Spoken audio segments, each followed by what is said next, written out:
My father looked me dead in the eyes and called me a stupid mistake from his past. He said those exact words while my mother sat 3 feet away, staring at her dinner plate like the answers to the universe were hiding in the mashed potatoes. I was 18 years old, pregnant and terrified, and he gave me 1 hour to pack my entire life into whatever I could carry. Not suitcases, garbage bags, because that is exactly how Warren Thornton saw his oldest daughter, as trash to be taken out.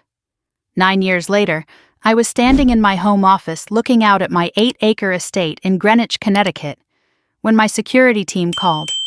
There was an older couple at my gate. They said they were my parents, and for the first time in almost a decade, I smiled thinking about Warren and Judith Thornton, because the stupid mistake they threw away was about to decide if they were even worth 60 seconds of her time. My name is Paige Thornton. I was 18 years old when my world collapsed, and I need to tell you how I built a new one from the wreckage. The call came at 11:47 in the morning on a Tuesday. I remember because I had just finished reviewing a contract worth $4.2 million, and I was thinking about how far I had come from sleeping in my car in a Walmart parking lot. My phone buzzed with the security line, and Marcus, my head of security, spoke in that professionally neutral tone they train into people who guard expensive things. "Ma'am, there is an older couple at the main gate. They claim to be your parents. They have been here 3 times this week. Would you like me to send them away again?" I walked to the window of my home office. From there, I could see the front gate on the security monitor mounted on my wall.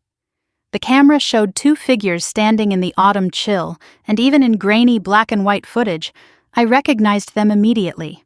Warren Thornton had aged badly.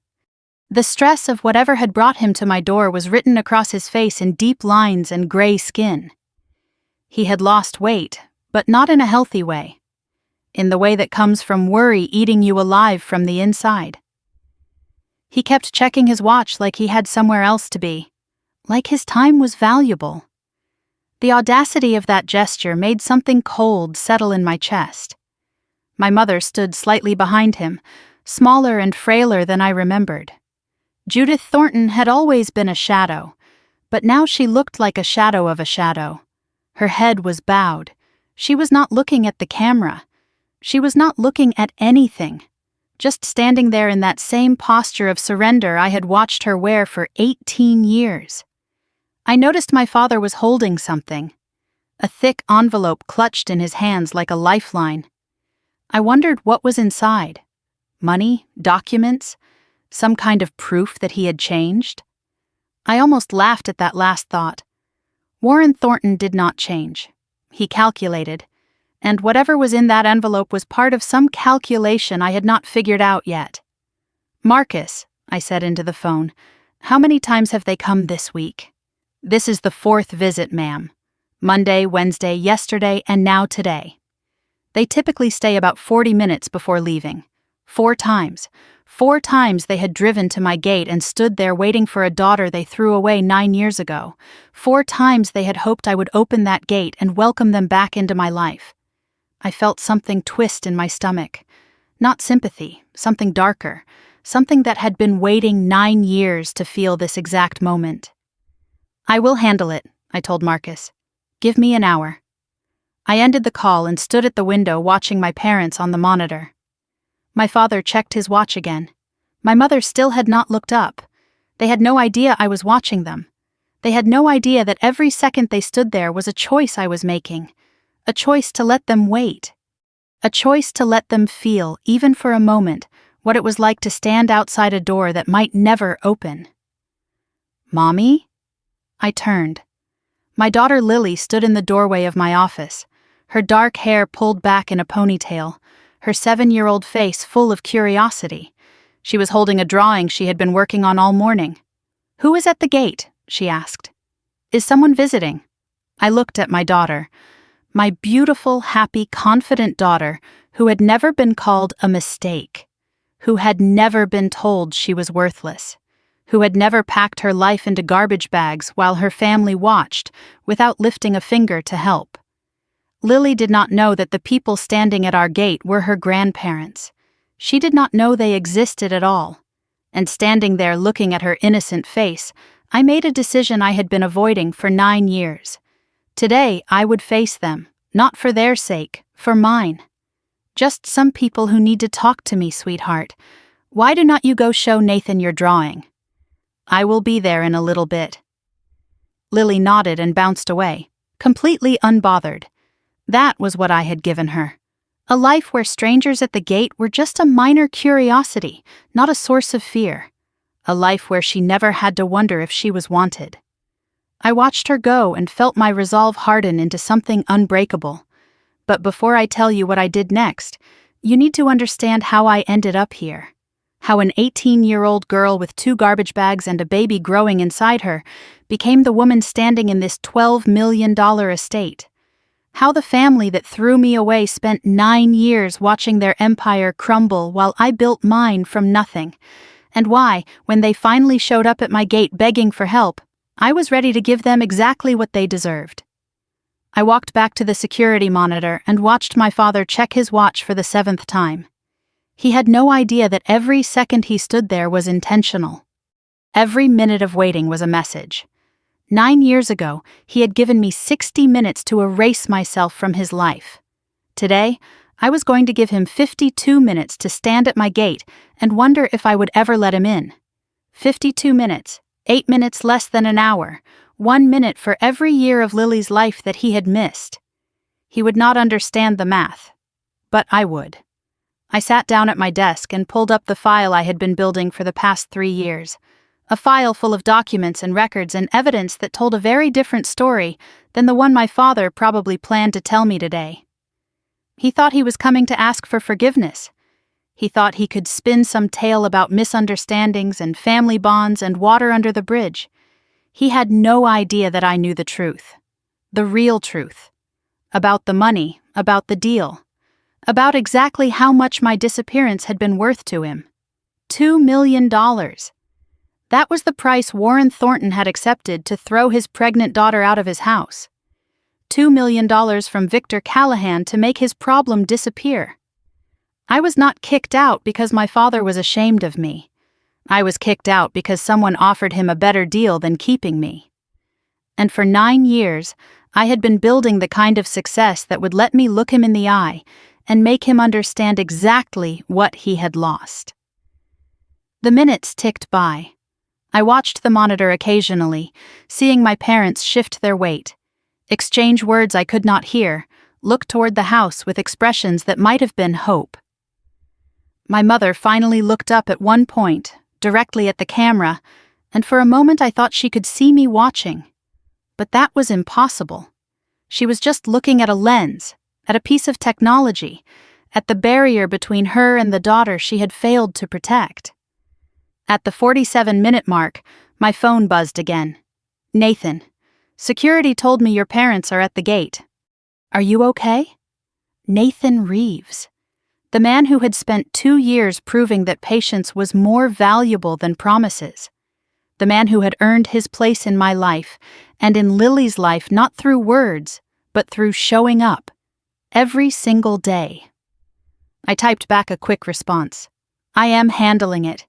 Keep Lily occupied. This might take a while. His reply was instant. I am here if you need me. Whatever you decide, I support you. That was Nathan. No judgment, no pressure, just steady, consistent presence. The opposite of every man who had come before him. The opposite of Derek Callahan, who had promised me the world and then vanished the moment that world became complicated. The opposite of my father, who had measured my worth in dollars and found me lacking. At 52 minutes exactly, I stood up from my desk. I checked my reflection in the mirror by the door, not out of vanity but out of strategy. I was dressed simply but expensively, the kind of quiet wealth that does not need to announce itself. The kind of success that speaks through posture and presence rather than labels and logos. I wanted my father to see what I had become. I wanted every step I took toward that gate to be a message he could not ignore. I told Lily I would be right back and walked out the front door of my home. My home, the estate I had bought with money I earned through my own intelligence and effort. Not a single dollar came from Warren or Judith Thornton. Not a single success was built on their support. Everything I had built from the ashes of what they destroyed. The walk from my front door to the gate was long enough for them to watch me approach, long enough for them to see the house behind me, the gardens, the evidence of a life they had no part in creating. I walked slowly, deliberately, letting them feel every second of waiting, letting them understand that I was the one who controlled this moment now. When I reached the gate, I stopped. The iron bars stood between us, solid and immovable, a boundary that I controlled. My father straightened up immediately, attempting a smile that looked painful on his face. My mother finally raised her eyes, and I could see they were red. She had been crying recently, maybe for days. For a long moment, none of us spoke. I let the silence stretch. I wanted them to break first. I wanted to see who they were now, 9 years after they had shown me exactly who they were then. My father broke first. Of course he did. Warren Thornton had never been good at waiting, had never been good at anything that required him to not be in control. "Paige," he said, and his voice was rougher than I remembered, worn down by something. "Thank you for seeing us. We have been wanting to talk to you. There are things we need to explain." I did not respond, just looked at him. Let him keep talking. Let him dig whatever hole he was about to dig. He cleared his throat and continued, his rehearsed speech tumbling out like he had practiced it in the mirror but forgot half the words once the curtain rose. He talked about family, about misunderstandings, about the past being the past and the importance of moving forward. He mentioned that he had made mistakes, that everyone makes mistakes. He even said he was proud of what I had built. Proud. The man who had told me I was a stupid mistake was now claiming pride in my success. The performance was so transparent it would have been funny if it was not so pathetic. I let him finish. It took almost 3 minutes. 3 minutes of words that meant nothing, wrapped in a voice that expected me to forget everything he had done. When he finally stopped talking, I spoke for the first time. "I know why you are here," I said. My voice was calm, controlled. The voice of a woman who had spent 9 years preparing for this exact moment. I know about the money. I know about Victor Callahan, and I know exactly how much my disappearance was worth to you. The color drained from my father's face. My mother's hand flew to her mouth. They had not expected me to know. They had underestimated me. Again. For the last time. But that part of the story comes later. First, you need to understand where I came from, who I was before I became the woman standing at this gate. You need to know about the daughter Warren Thornton never wanted, and the sister who made sure I never forgot it. I was born a disappointment, not because of anything I did, but because of what I was not, a son. My father wanted a boy to carry on the Thornton name, to take over the family business, to be the legacy he could point to with pride. Instead, he got me. And from the moment the nurse announced it is a girl, Warren Thornton made his feelings clear. He did not hold me for 3 days after I was born. 3 days of me lying in a hospital bassinet, while my mother whispered apologies to a newborn who could not understand them. "I am sorry I could not give him what he wanted," she said. I learned later that those were the first words spoken over my crib. Not welcome to the world. Not we love you. An apology for my existence. My father owned Thornton Motors, a chain of auto dealerships that his father had started back in 1962. It was supposed to pass to a son, a Thornton son who would learn the business, expand the empire, carry the name forward into the next generation. When I arrived instead, my father treated it like a clerical error, a mistake that could be worked around if he just pretended hard enough that it did not matter. My earliest memories are of trying to get his attention. I remember being 4 years old, standing in the doorway of his home office with a drawing I had made, a picture of our family, stick figures with big smiles, the kind of thing children make when they still believe their parents are perfect. I held it up for him to see, my small heart pounding with hope. He glanced at it for maybe 2 seconds. "That is nice," he said, and turned back to his paperwork. The drawing never made it to the refrigerator. I found it in the trash the next day. I told myself it was because he was busy. That was what children do. They make excuses for the people who are supposed to love them. But even then, some part of me understood that something was wrong. That the way he looked at me was different from the way fathers were supposed to look at their daughters. There was no warmth in his eyes, no pride. Just a kind of tired resignation, like I was a problem he had accepted but never solved. Then Miranda was born when I was 2 years old, and everything shifted. You would think that having another daughter would have doubled my father's disappointment. But Warren Thornton was nothing if not adaptable. When it became clear that his wife could not give him a son, he simply changed his strategy. If he could not have an heir, he would have a dynasty. Paige will run operations, he announced to anyone who would listen. Miranda will be the face. I was 8 years old the first time I heard him say those words. I did not understand what they meant. I just knew that somehow my sister had been assigned a role that came with smiles and praise, while mine came with grease stains and silence. Miranda was everything I was not allowed to be. Pretty and charming, with blonde hair that my mother spent hours brushing and curling. She took dance classes while I learned to change oil at the dealership. She got a brand new car for her 16th birthday while I had been working weekends at Thornton Motors since I was 14. Without pay. My father called it education. He called it preparing me for my future. What he was really doing was extracting free labor from a child too desperate for his approval to realize she was being exploited. The contrast between how we were treated was impossible to ignore. I brought home straight A's, and my father would glance at the report card and say, "Good, that is expected." Miranda brought home a participation ribbon from a dance recital, and suddenly we were going out to dinner to celebrate. Her ribbons and trophies covered the refrigerator door. My certificates and awards went into a drawer in my bedroom, unseen by anyone but me. I told myself it was okay. I told myself that being useful was better than being decorative. I did not realize yet that in my father's eyes, I was not even that. I was just a placeholder, a body filling a role until someone better came along. By 14, I had a job at Thornton Motors. I just did not have a paycheck. My training started with summers at 12, filing paperwork and answering phones. By 14, I was working full weekends, detailing cars, managing inventory, helping customers when the sales staff was busy. I learned the business from the ground up, and I was good at it. Really good. When I was 15, I found a billing error that had been bleeding the company $12,000 a year. I stayed late 3 nights in a row to trace it, documented everything, and presented my findings to my father like a gift. His response still echoes in my memory. That is what you are supposed to do. Do not expect a medal. I asked him once for a small salary.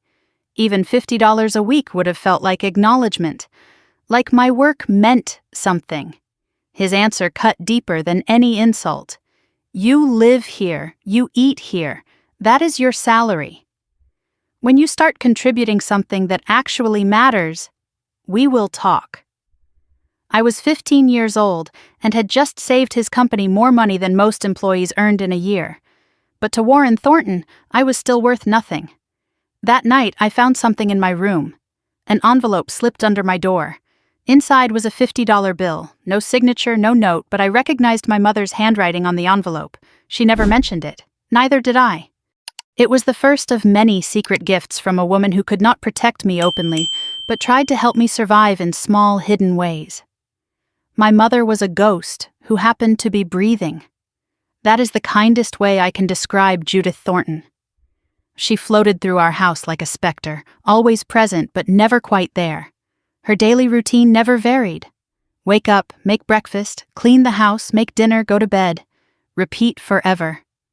She never disagreed with my father about anything, never stood up for me, never made a single wave in the calm waters of her comfortable life. There was one time she tried. I was 13. And my father had screamed at me in front of the entire dealership staff for a minor mistake with an inventory form. I can still feel the humiliation burning in my cheeks, the tears I refused to let fall while grown men looked away in embarrassment. That night at dinner, my mother quietly said, "Warren, Maybe you could ease up on her a little."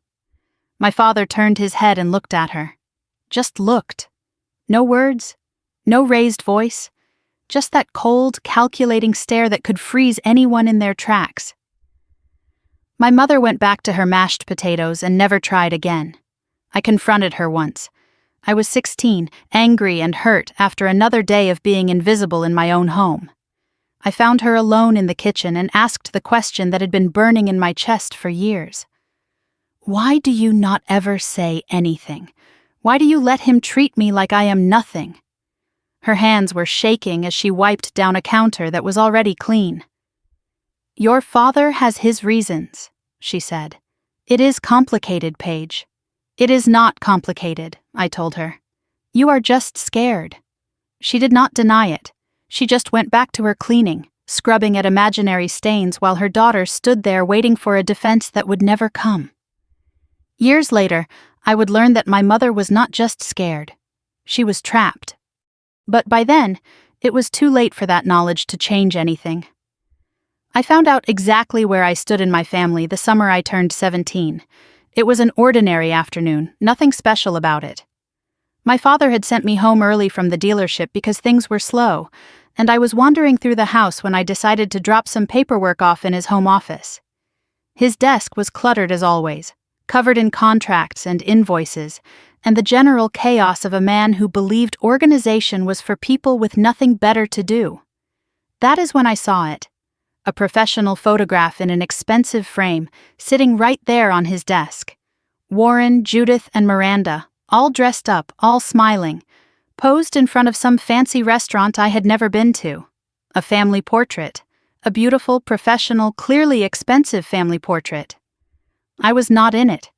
I picked up the frame with numb fingers and turned it over. A date was written on the back. The photo had been taken 3 months earlier. 3 months. They had commissioned a family portrait, gotten dressed up, gone to a photographer, smiled for the camera, and no one had thought to mention it to me. No one had thought to include me. Because I was not really part of the family. I was just the help. Miranda's voice came from behind me. "Oh, you found that?" I turned around. My sister was leaning against the doorframe with that casual cruelty she had perfected over the years, a slight smile playing at the corners of her mouth. "Dad wanted a nice photo for his office," she explained. "He said you were not the right aesthetic." The right aesthetic. I repeated the words like they were in a foreign language. Miranda shrugged.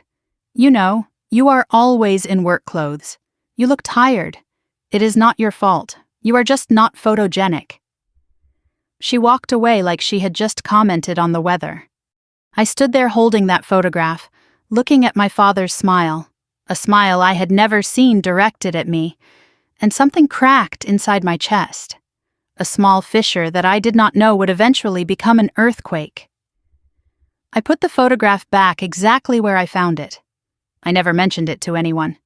But I stopped believing that I could ever earn my father's love. Some doors only lock from one side. Thanksgiving dinner that year confirmed everything I had been trying not to see.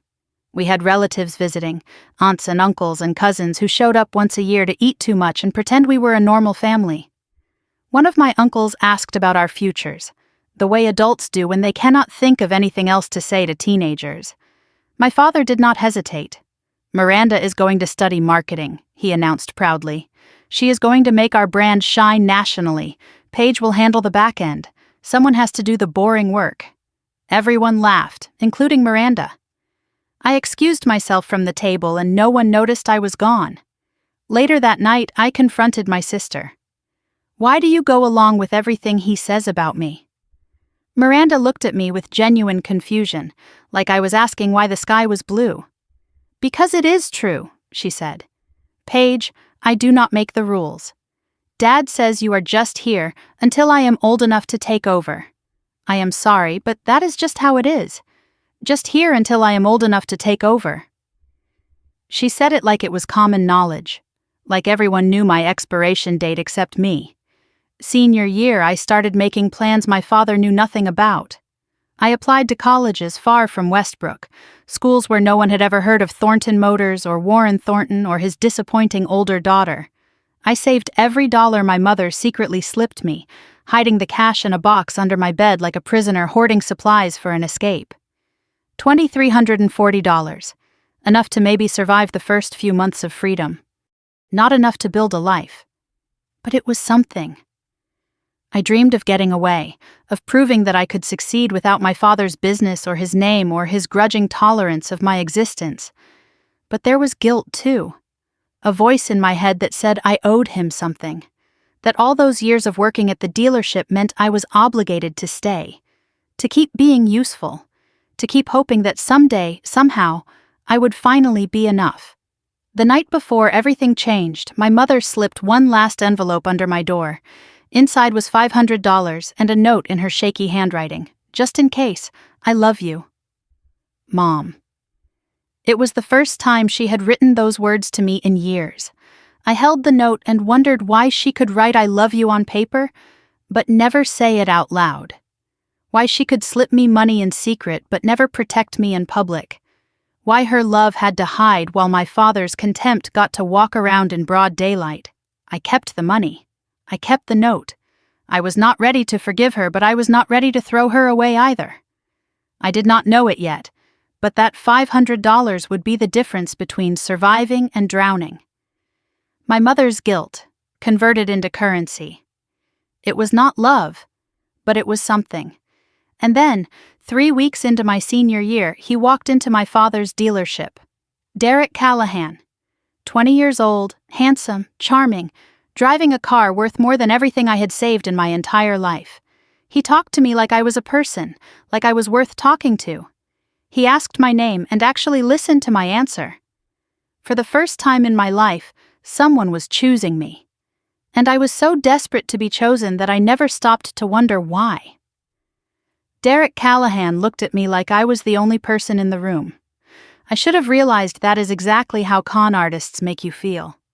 But I was 17 years old and starving for someone to see me as something other than a disappointment. So when this handsome stranger with expensive clothes and an easy smile started paying attention to me, I did not question it. I just soaked it up like rain after a drought. He came back to Thornton Motors every Saturday after that first meeting, always asking for me specifically. At first I thought he needed help with something automotive, but Derek Callahan did not care about cars. He cared about talking, about asking me questions no one else bothered to ask. What did I want to do with my life? What were my dreams? What made me laugh? He remembered every detail I mentioned, brought them up weeks later like he had been holding them carefully in his memory. No one had ever treated my thoughts as worth remembering before. "You know what I noticed about you, Paige?" he said one afternoon, leaning against the front counter while I pretended to organize paperwork. "You are the smartest person in this building, and you act like you do not know it." "I am just doing my job," I told him, trying to hide how fast my heart was beating. "No," he said, "you are running this place. Your father just has not figured it out yet. No one had ever said anything like that to me." And the sad truth is, I would have followed anyone who did straight off a cliff if they asked nicely enough. That is what happens when you spend 17 years being invisible. The first person who sees you becomes your whole world. My father noticed Derek's visits. How could he not? The Callahans were important people. Victor Callahan was my father's biggest business partner, the man behind the loans and deals that kept Thornton Motors expanding. When Warren saw Victor's son spending time at his dealership, he did something I had never seen before.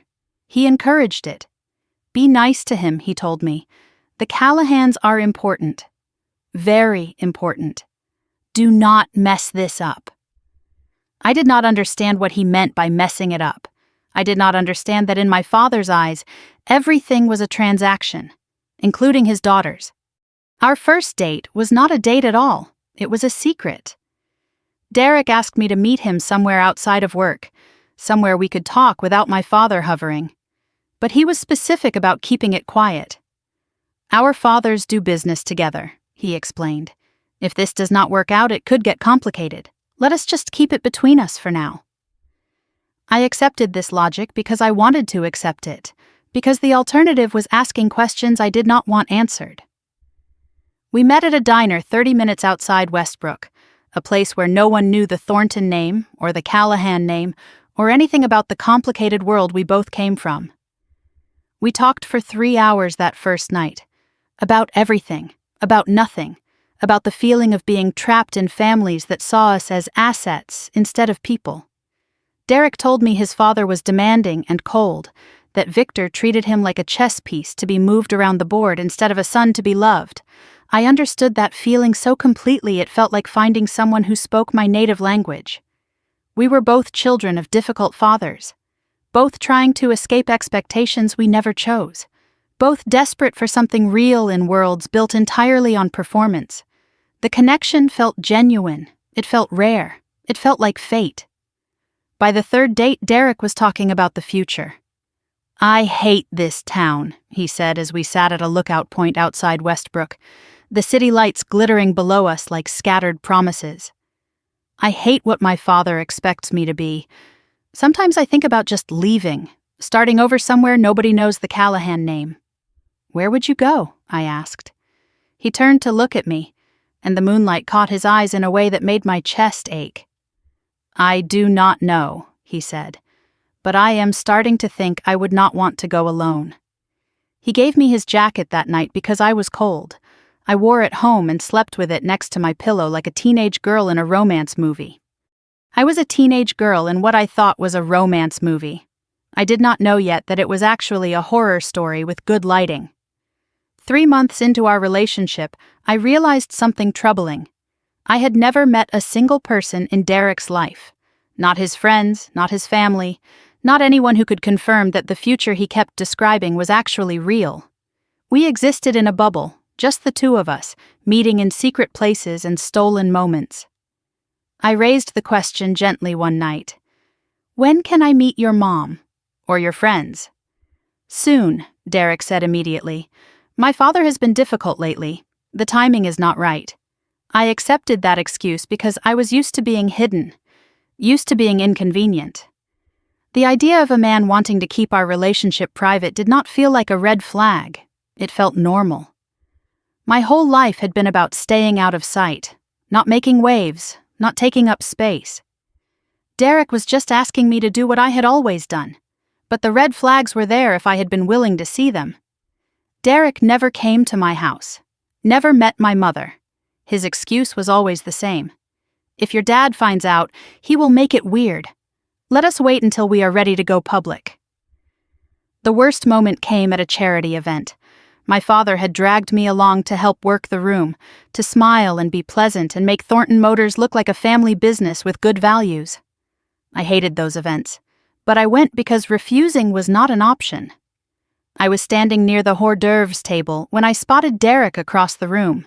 He was with a group of young professionals, laughing at something someone said. A blonde woman stood next to him, touching his arm with casual familiarity, like she had done it 1,000 times before. My stomach dropped.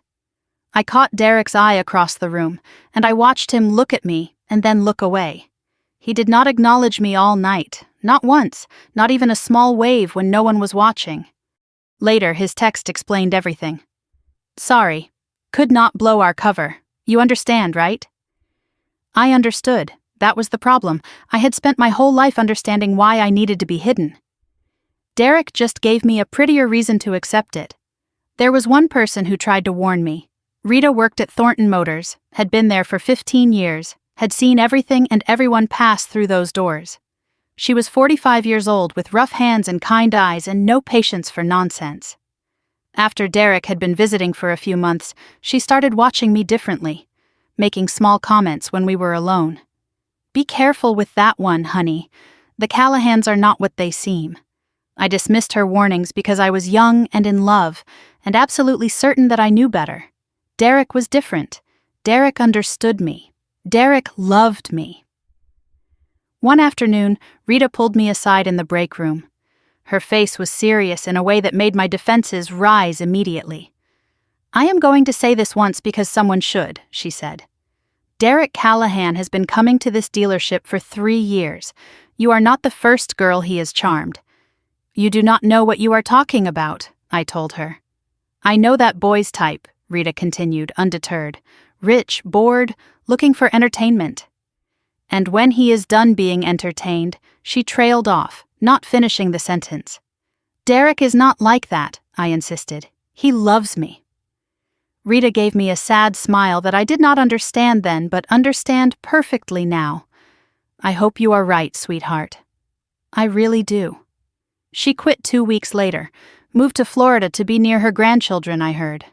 I never got to tell her she was right about everything. Month 5 was when Derek started painting the future in vivid colors.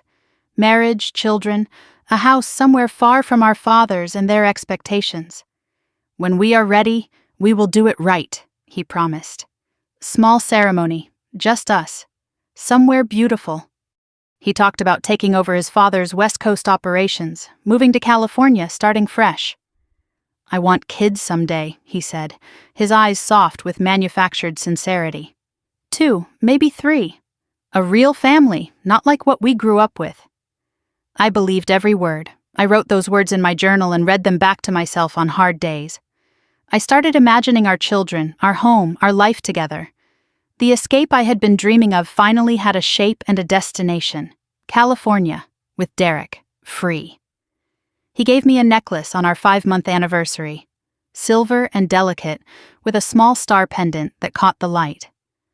Because you are my North Star, he said as he clasped it around my neck. You are what I am moving toward. I cried. It was the happiest moment of my life up to that point. And then he added, almost casually, just do not wear it around your dad, okay? Not yet. I tucked the necklace under my shirt, against my heart, another secret to keep. I wore it every single day for 6 months. No one ever saw it. Just like no one ever saw our relationship. I thought that was romantic. I did not realize it was a warning. Month 6 was when things started to shift. Small changes at first, almost unnoticeable. Derek was more distracted. He checked his phone constantly, stepped away to take calls that seemed to leave him agitated. Work stuff, he always said. My father is being difficult. I noticed that when he came back from those calls, his energy was different. Sometimes he seemed angry, sometimes guilty.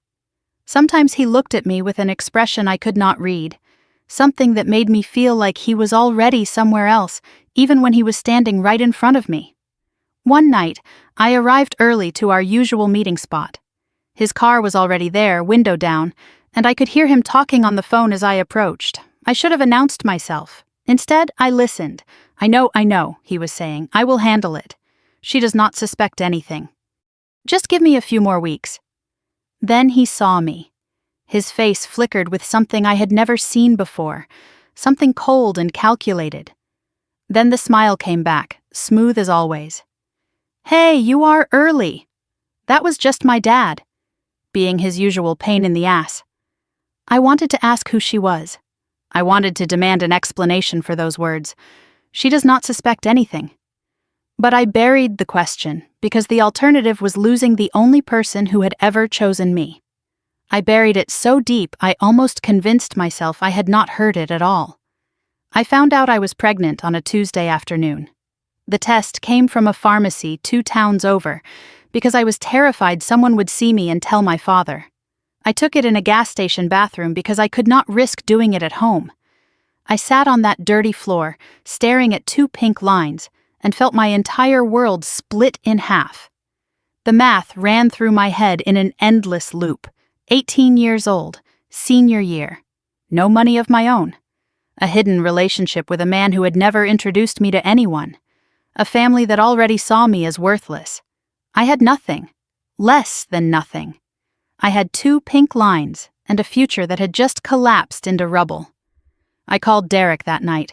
My voice must have sounded strange because his irritation shifted immediately to concern. What is wrong? You sound weird. I need to see you, I said. Tonight. Please. Okay, he said. Our spot, 8 o'clock. In the 6 hours between that phone call and meeting Derek, I imagined 100 different reactions he might have. Anger, fear, denial, abandonment. I prepared myself for the worst because my whole life had been training for disappointment. I never imagined the reaction I actually got. Derek listened as I told him. He was quiet for a long moment, his face unreadable. I braced for the explosion, for the rejection, for the end. Instead, he pulled me into his arms. "We will figure this out," he said. "Together. This just moves up our timeline, that is all." He talked about California, about marriage, about raising our child far from our fathers and their expectations. He said all the right things in all the right ways, and I melted into his arms with relief so overwhelming I could barely breathe. He was not leaving. He was staying. I was not alone. "Just give me 2 weeks to set some things up," Derek said. "Do not tell anyone until I have a plan." "Can you do that for me?" I agreed. Of course I agreed. I would have agreed to anything in that moment. He held me for an hour that night, kissed my forehead, told me everything was going to be okay. And I believed him. Because I needed to. Because the alternative was admitting that I had built my entire future on quicksand.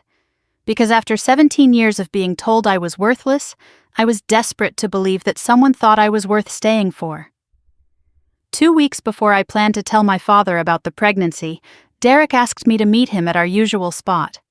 I went there expecting to hear his plan for our future, expecting to finally step into the life he had been promising for 6 months. His face when I arrived told me everything his words were about to destroy. I knew something was wrong the moment I saw Derek's face. His smile was there, but it had been emptied out, like a house with all the furniture removed. He was leaning against his car at our usual spot, the lookout point where he had first talked about running away together, but he did not come to greet me like he always did. He just stood there with his hands in his pockets, watching me approach like I was a stranger he was about to deliver bad news to. The sunset was bleeding red across the sky. I remember thinking it looked like a wound. I remember my feet feeling heavier with every step, my body understanding something my mind refused to accept. I remember the gravel crunching under my shoes, the only sound in a silence that felt like suffocation. "Hey," I said when I reached him. "Is everything okay? You sounded weird on the phone." He finally looked at me, really looked at me, and whatever I saw in his eyes made my stomach drop through the floor. "We need to talk," he said. "Those are never good words," I replied, trying to smile, trying to pretend this was not happening. Derek did not smile back. He did not soften. He just started talking, and within 30 seconds, everything I thought I knew about my life became a lie. He did not ease into it, did not soften the blow. He just detonated the bomb and stood there watching me burn. The words came out rehearsed, clinical, detached, like he had practiced them in front of a mirror until all the emotion had been stripped away. He was engaged. Had been engaged for 8 months. Her name was Brooke Whitmore, daughter of a major investor. The engagement had been arranged by his father as a business merger disguised as a wedding. 8 months. We had been together for 6. He was engaged before we ever started. I stood there trying to process the math while my world collapsed around me. 8 months engaged, 6 months with me. I was never the main story. I was the subplot he planned to delete before publication. "I thought I could figure something out," Derek was saying, his voice flat and emotionless. "But my father has been pressuring me. The wedding is in 3 months. I cannot walk away from this. You do not understand what he would do to me." My hands moved instinctively to my stomach. The baby, our baby, the future he had painted in such vivid colors just 2 weeks ago. "I am pregnant, Derek." I said the words like they might change something, like reminding him might wake him up from whatever nightmare he had fallen into. "With your child." He looked away, actually looked away, like my pregnancy was an inconvenience he did not want to face directly. "I know," he said, "and I am sorry. But this is not something I can walk away from. Brooke's family, my father, they would destroy me. You need to handle this quietly. My father cannot know. Handle this." Like our baby was a spill on the carpet, like the life growing inside me was a mess to be cleaned up before anyone important noticed. And then I saw it. The mask slipping, revealing something I had never glimpsed in 6 months of loving him. The charming boyfriend who had promised me the world was gone. In his place was someone cold and entitled, and slightly annoyed that this conversation was taking so long. He checked his watch. Actually checked his watch while I stood there crying, while I stood there begging him to remember the promises he had made. He checked his watch to see if he was late for something more important. "I need to go," he said. "Brooke is expecting me for dinner." The name cut through me like glass. Brooke.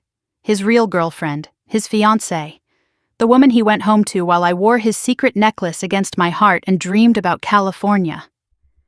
"I will send you some money," Derek continued, "for whatever you decide to do. Just do not contact me again. Do not come to the dealership. Do not call my phone. It is better for everyone if we just never happened." He reached for my hand. Some instinct of practiced charm, maybe. Some reflex from 6 months of playing the devoted boyfriend.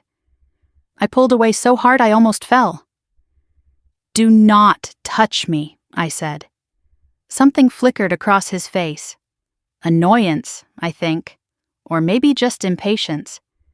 "Do not make this harder than it needs to be, Paige." He got in his car. He drove away. He did not look back. Not once. I stood there alone as the sun finished bleeding out across the horizon, trying to remember how to breathe. The necklace he had given me, the North Star he said I was to him, suddenly felt like it was burning a hole through my chest. I ripped it off and threw it as far as I could into the gathering darkness. Then I stood there crying, wanting to go find it, knowing I never would. The drive home is a blur. I do not remember steering or stopping at lights or anything about the 30 minutes between the lookout point and my parents' driveway. I just remember arriving, still breathing somehow, unsure how that was possible. My hands were shaking so badly I could barely turn off the engine. I sat in the car for a long time trying to figure out what to do next. Derek was gone. California was gone. The future was gone. I was 18 years old, pregnant, and completely alone. The only option I could think of was telling my parents. Maybe my father would be angry, but he was practical. He was a businessman. Maybe he would see this as an opportunity to distance himself from the Callahans. Maybe he would finally choose me over a deal. I walked into the house with that desperate hope holding me together. My family was eating dinner when I ended life as I knew it. Warren at the head of the table, Judith serving seconds, Miranda scrolling through her phone with the casual boredom of a 16-year-old who had never had to worry about anything in her life. No one looked up when I came in. No one asked why my eyes were red or why my hands were trembling. I sat down at my usual place and stared at the pot roast on my plate, trying to find the words that would change everything. "Are you feeling all right, Paige?" My mother's voice cut through the silence. "You look pale." "She is probably tired from pretending to work all day," Miranda said without looking up from her phone. My father said nothing, just kept eating like I was not even there. "I need to tell you something," I said. My voice came out strange, hollow, like it belonged to someone else. No one stopped eating. Miranda kept scrolling. My father reached for more bread, like whatever I had to say could not possibly be important. I said it louder. "I need to tell you something." Finally, attention. Miranda looked up from her phone with an expression of annoyed curiosity. My mother's fork paused halfway to her mouth. My father set down his bread and looked at me with those cold, calculating eyes that had been measuring my worth and finding it lacking for 18 years. "I am pregnant." The silence that followed was absolute. Total. Like all the air had been sucked out of the room. My father's face went through several stages. Confusion first, then disbelief, then something cold and hard settled into his features. Something I had never seen before in 18 years of trying to earn his approval. Miranda's reaction was different. At the edge of my vision I caught something that looked almost like satisfaction. A small smile at the corners of her mouth, quickly hidden. Like she had been waiting for this moment. like she had known it was coming. My father set down his fork with surgical precision. The sound of metal on ceramic was somehow louder than a scream. "Whose is it?" he asked. "Not are you okay? Not how are you feeling, not even how did this happen? Just whose is it?" Like the identity of the father was the only variable that mattered in his calculation. I hesitated. I knew what would happen when I said the name. I knew it would make everything worse. But I had no more lies left in me, no more energy to protect someone who had just thrown me away. "Derek Callahan," I said. My father's expression did not change, did not shift, did not show surprise or anger or anything human at all. He just nodded slowly like I had confirmed something he already suspected, and reached for his phone. "Warren," my mother said, her voice small and frightened. "What are you doing?" "Quiet," he said without looking at her. He dialed a number and walked into the living room, leaving me sitting at the table with my silent mother and my smirking sister, listening to fragments of a conversation that would determine my fate. "Victor." "Yes." "We have a situation. Your son. My daughter. I think we need to discuss how to handle this." I sat there trying to understand what was happening. My father was calling Victor Callahan, Derek's father, the man whose money and influence had been propping up Thornton Motors for years. I had expected anger. I had expected disappointment. I had not expected negotiation. He returned 5 minutes later. His face was set like concrete. "Victor is coming over," he announced. "We are going to discuss this like adults, like businessmen." Businessmen. The word hit me like a physical blow. "Dad, I am your daughter. I am not a business problem." He looked at me then, really looked at me. And what I saw in his eyes was not anger or disappointment, or even disgust. It was calculation. Pure, cold calculation. The look of a man assessing the value of an asset and deciding whether to buy or sell. "Right now," he said, "you are both." My mother reached for my hand under the table.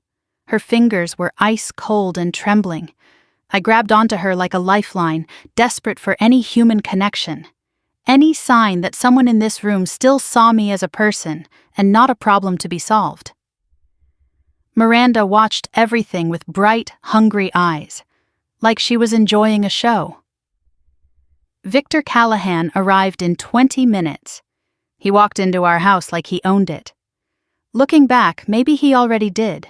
He was tall and silver-haired, wearing an expensive suit that probably cost more than everything in my closet combined. His eyes were dead. Shark eyes. The eyes of a man who had spent 50 years treating people as obstacles to be removed. He did not acknowledge me, did not look at me, did not spare a single glance for the teenage girl carrying his grandchild. He spoke only to my father, as if I was not even in the room. The negotiation was brief and brutal. Derek would deny everything. If I went public, if I tried to claim anything, the Callahans would destroy Thornton Motors, pull all business, spread rumors, call in every favor they had accumulated over decades of climbing to the top. My father listened to all of this without expression, without objection, without any sign that he was defending his daughter rather than considering a business proposal. Then Victor made his offer. "Make this go away cleanly," he said, "and I will make it worth your while. Expand our partnership. Exclusive contracts. Let us say $2 million over 5 years. Consider the debt you already owe me cleared as well, $2 million. And the debt cleared. I did not even know my father owed Victor money. But suddenly the pieces were clicking together, the pressure, the fear, the way my father had encouraged me to be nice to Derek Callahan. I had been set up. Maybe not deliberately, but I had been useful. And now that I was inconvenient, I was being sold. My father actually considered it. I watched him think, watched him weigh the numbers, watched him calculate the value of his daughter against the value of $2 million and find me wanting. "She has 1 hour to pack," he said finally. Victor nodded, stood, left without another word, like the transaction had been completed to his satisfaction. My father turned to face me, and the words he said next have been carved into my memory with a knife. "You are just a stupid mistake I should have fixed 18 years ago. You have 1 hour to get out of my house." I looked at my mother, begged her with my eyes to say something, to stop this, to choose me just this once. She opened her mouth. For one heartbreaking second, I thought she was going to speak, going to stand up, going to fight for me. My father's glare hit her like a physical force. Her mouth closed, her eyes dropped. Her hand went limp in mine. She had made her choice, again. I walked upstairs in shock, packed my life into 2 garbage bags because my father would not let me use the suitcases. "Those belong to this family," he said, and I was no longer part of it. My mother appeared at my door just once. She pressed cash into my hand. $500, the emergency money she had been saving in secret.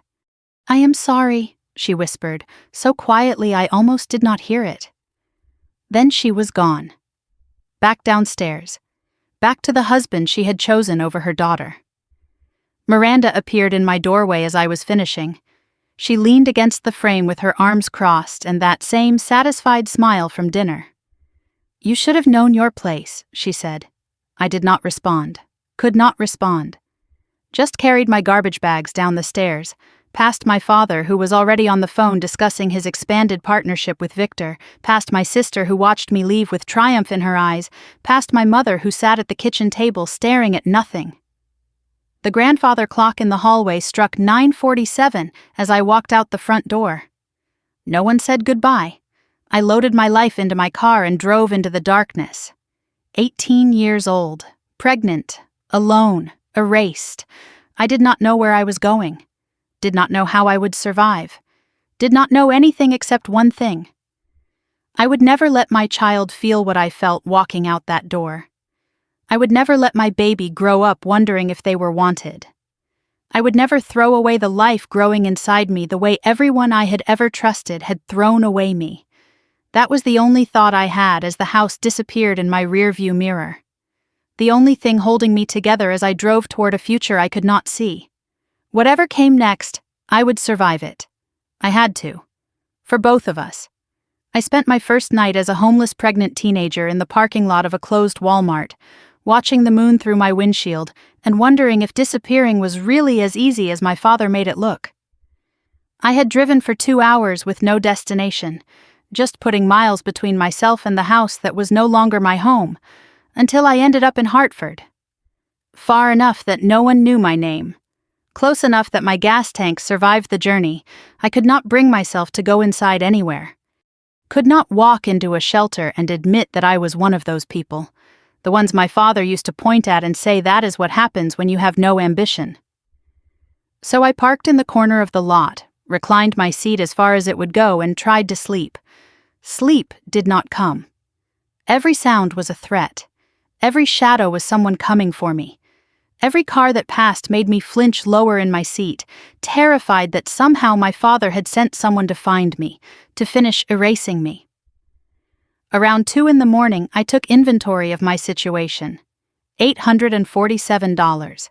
That was everything I had. My savings from years of secret hoarding plus the $500 my mother had pressed into my hand on my way out the door. $847, 2 garbage bags of clothes, half a tank of gas, and a baby growing inside me. The math of survival ran through my head over and over. $847 would not last a month, not with rent and food and prenatal care. I needed a plan. I could not think of one. Around 3 a.m, a knock on my window nearly stopped my heart. I sat up so fast I hit my head on the roof, already reaching for the keys in the ignition, ready to drive away from whatever threat had found me. But when I looked through the glass, I saw a security guard, an older man with a kind face and a flashlight. He was not pointing at me. He gestured for me to roll down the window. I hesitated, then lowered it just a few inches. "Shelter on Oak Street opens at 7, he said quietly. His voice was gentle. Not judging, not threatening, just informing. You look like you could use a real bed. He handed me a bottle of water through the crack in the window. Then he walked away without another word. A stranger showing me more kindness in 10 seconds than my father had in 18 years. I sat there holding that water bottle like it was made of gold, crying for the first time since I drove away from everything I knew. Not because I was sad. Because someone had seen me sitting in a dark parking lot with my life in garbage bags, and their first instinct was to help. The Hartford Women's Shelter looked exactly like the kind of place my father would have called where people with no ambition end up. Old brick building, barred windows, a faded sign that read Hartford Women's Crisis Center. I sat in the parking lot for 40 minutes after it opened, almost leaving 3 times, my hand on the gear shift ready to drive somewhere else, anywhere else. But there was nowhere else. So I swallowed my pride and walked through the front door. The inside was fluorescent lights and plastic chairs, and women who looked as lost as I felt. Everyone avoided eye contact. Everyone had a story they did not want to tell. I understood that immediately. I did not want to tell mine either. A young volunteer at the front desk handed me forms to fill out. The questions felt like accusations. Emergency contact? None. Current address? Car? Income? 0. Previous employment? I wrote Thornton Motors and then scratched it out so hard I tore the paper. I was not connected to that name anymore. I was not connected to anything anymore. I wrote N.A. so many times the letters started to blur. Are you in immediate danger from a partner or family member? The volunteer asked, reading from a checklist. I did not know how to answer that. My father had thrown me out, but he had not hit me. Derek had abandoned me, but he had not threatened me. Was I in danger? I was pregnant and homeless with $800 to my name. That felt dangerous, but not in the way the question meant. I do not know how to answer that, I admitted. The volunteer nodded like she had heard that answer before. Let me get Ms. Dolores, she said. She runs this place. She will know what to do with you. I did not know it yet, but the name Ms. Dolores was about to become the most important name in my life. More important than Thornton, more important than Callahan, more important than anyone who shared my blood. Dolores Washington was 62 years old, 5 feet 3 inches tall, and absolutely terrifying in the best possible way.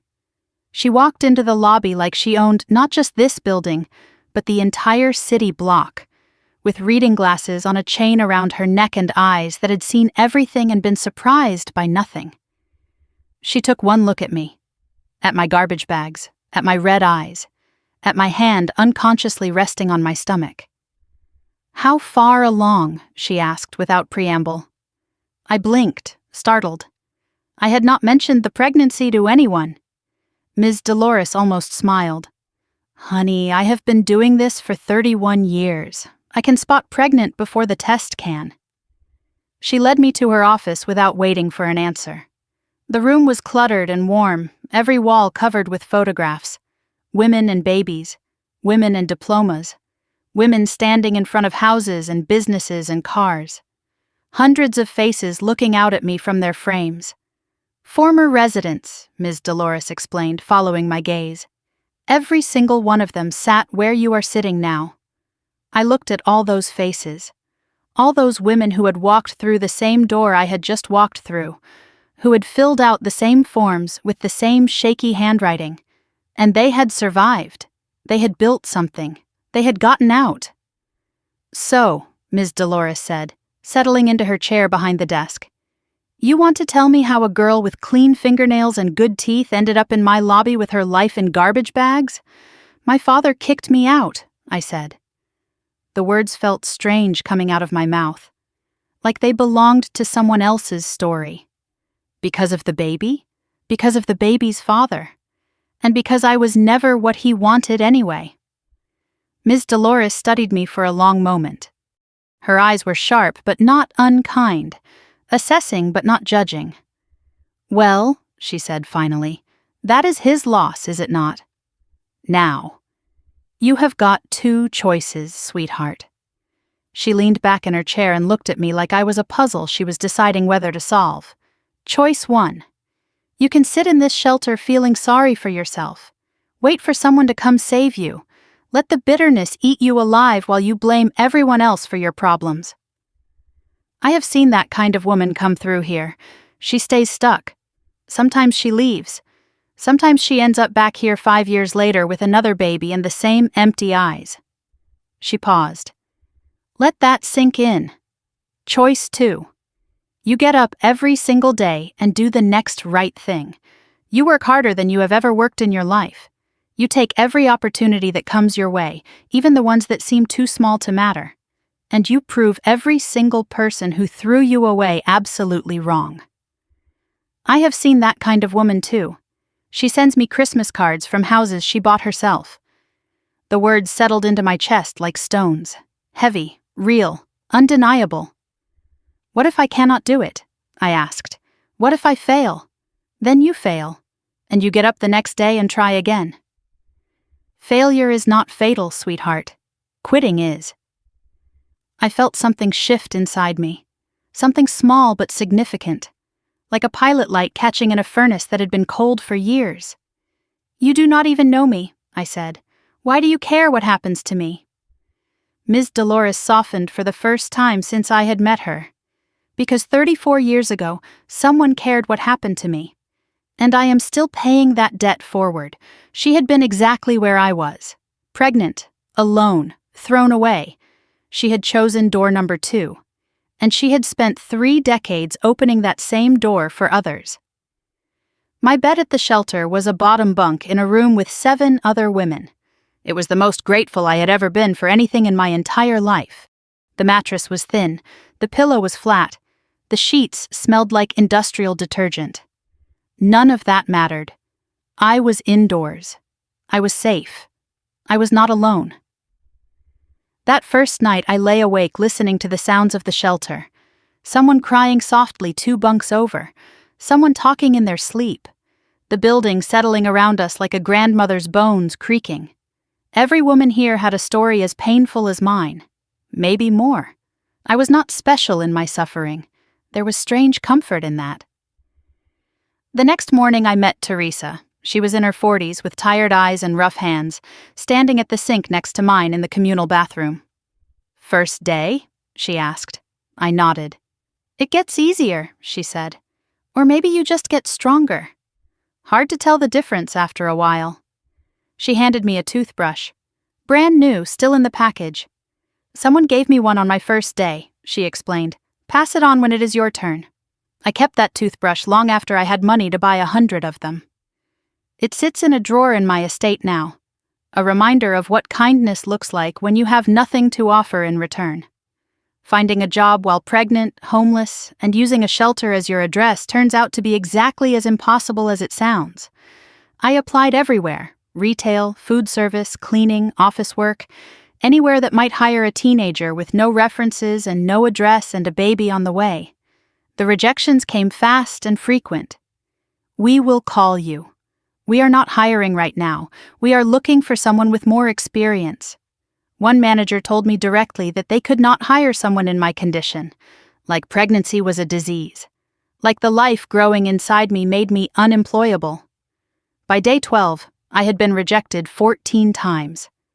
I came back to the shelter that afternoon and sat on my bunk and cried for the first time since the Walmart parking lot. Teresa found me there, mascara running down my cheeks, hope bleeding out with every tear. How many today? She asked. 3 rejections. In 4 hours. That is 3 more chances than you had yesterday. Tomorrow you will have 3 more. What if no one ever says yes? Then you keep asking until someone does. That is the only math that matters. On day 14, I had 1 interview left. A small commercial real estate office I had almost not applied to because I thought I was not qualified. The job was receptionist. $11 an hour, answer phones, file paperwork, make coffee, nothing glamorous, nothing that would change the world. The office was small, tucked between a laundromat and a tax preparer, with a sign that said, Wexler and Associates Commercial Real Estate. I walked in expecting rejection.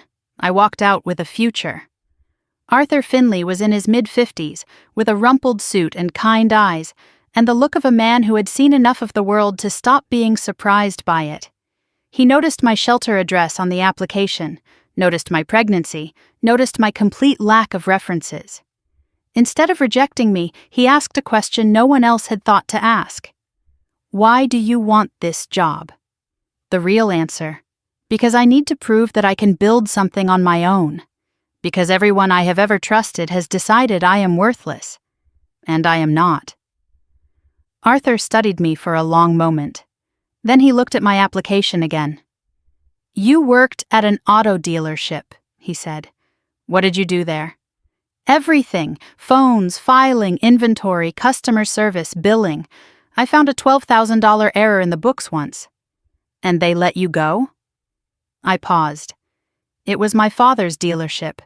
He did not let me go. He threw me away. Arthur nodded slowly. Then he picked up a stamp and pressed it onto my application. The word hired appeared in red ink. You start Monday, he said. 8 a.m. Do not be late. Arthur Finley did not save me out of pity. He saved me because he saw something no one else bothered to look for. Years later, I would ask him what made him take a chance on a pregnant teenager from a homeless shelter.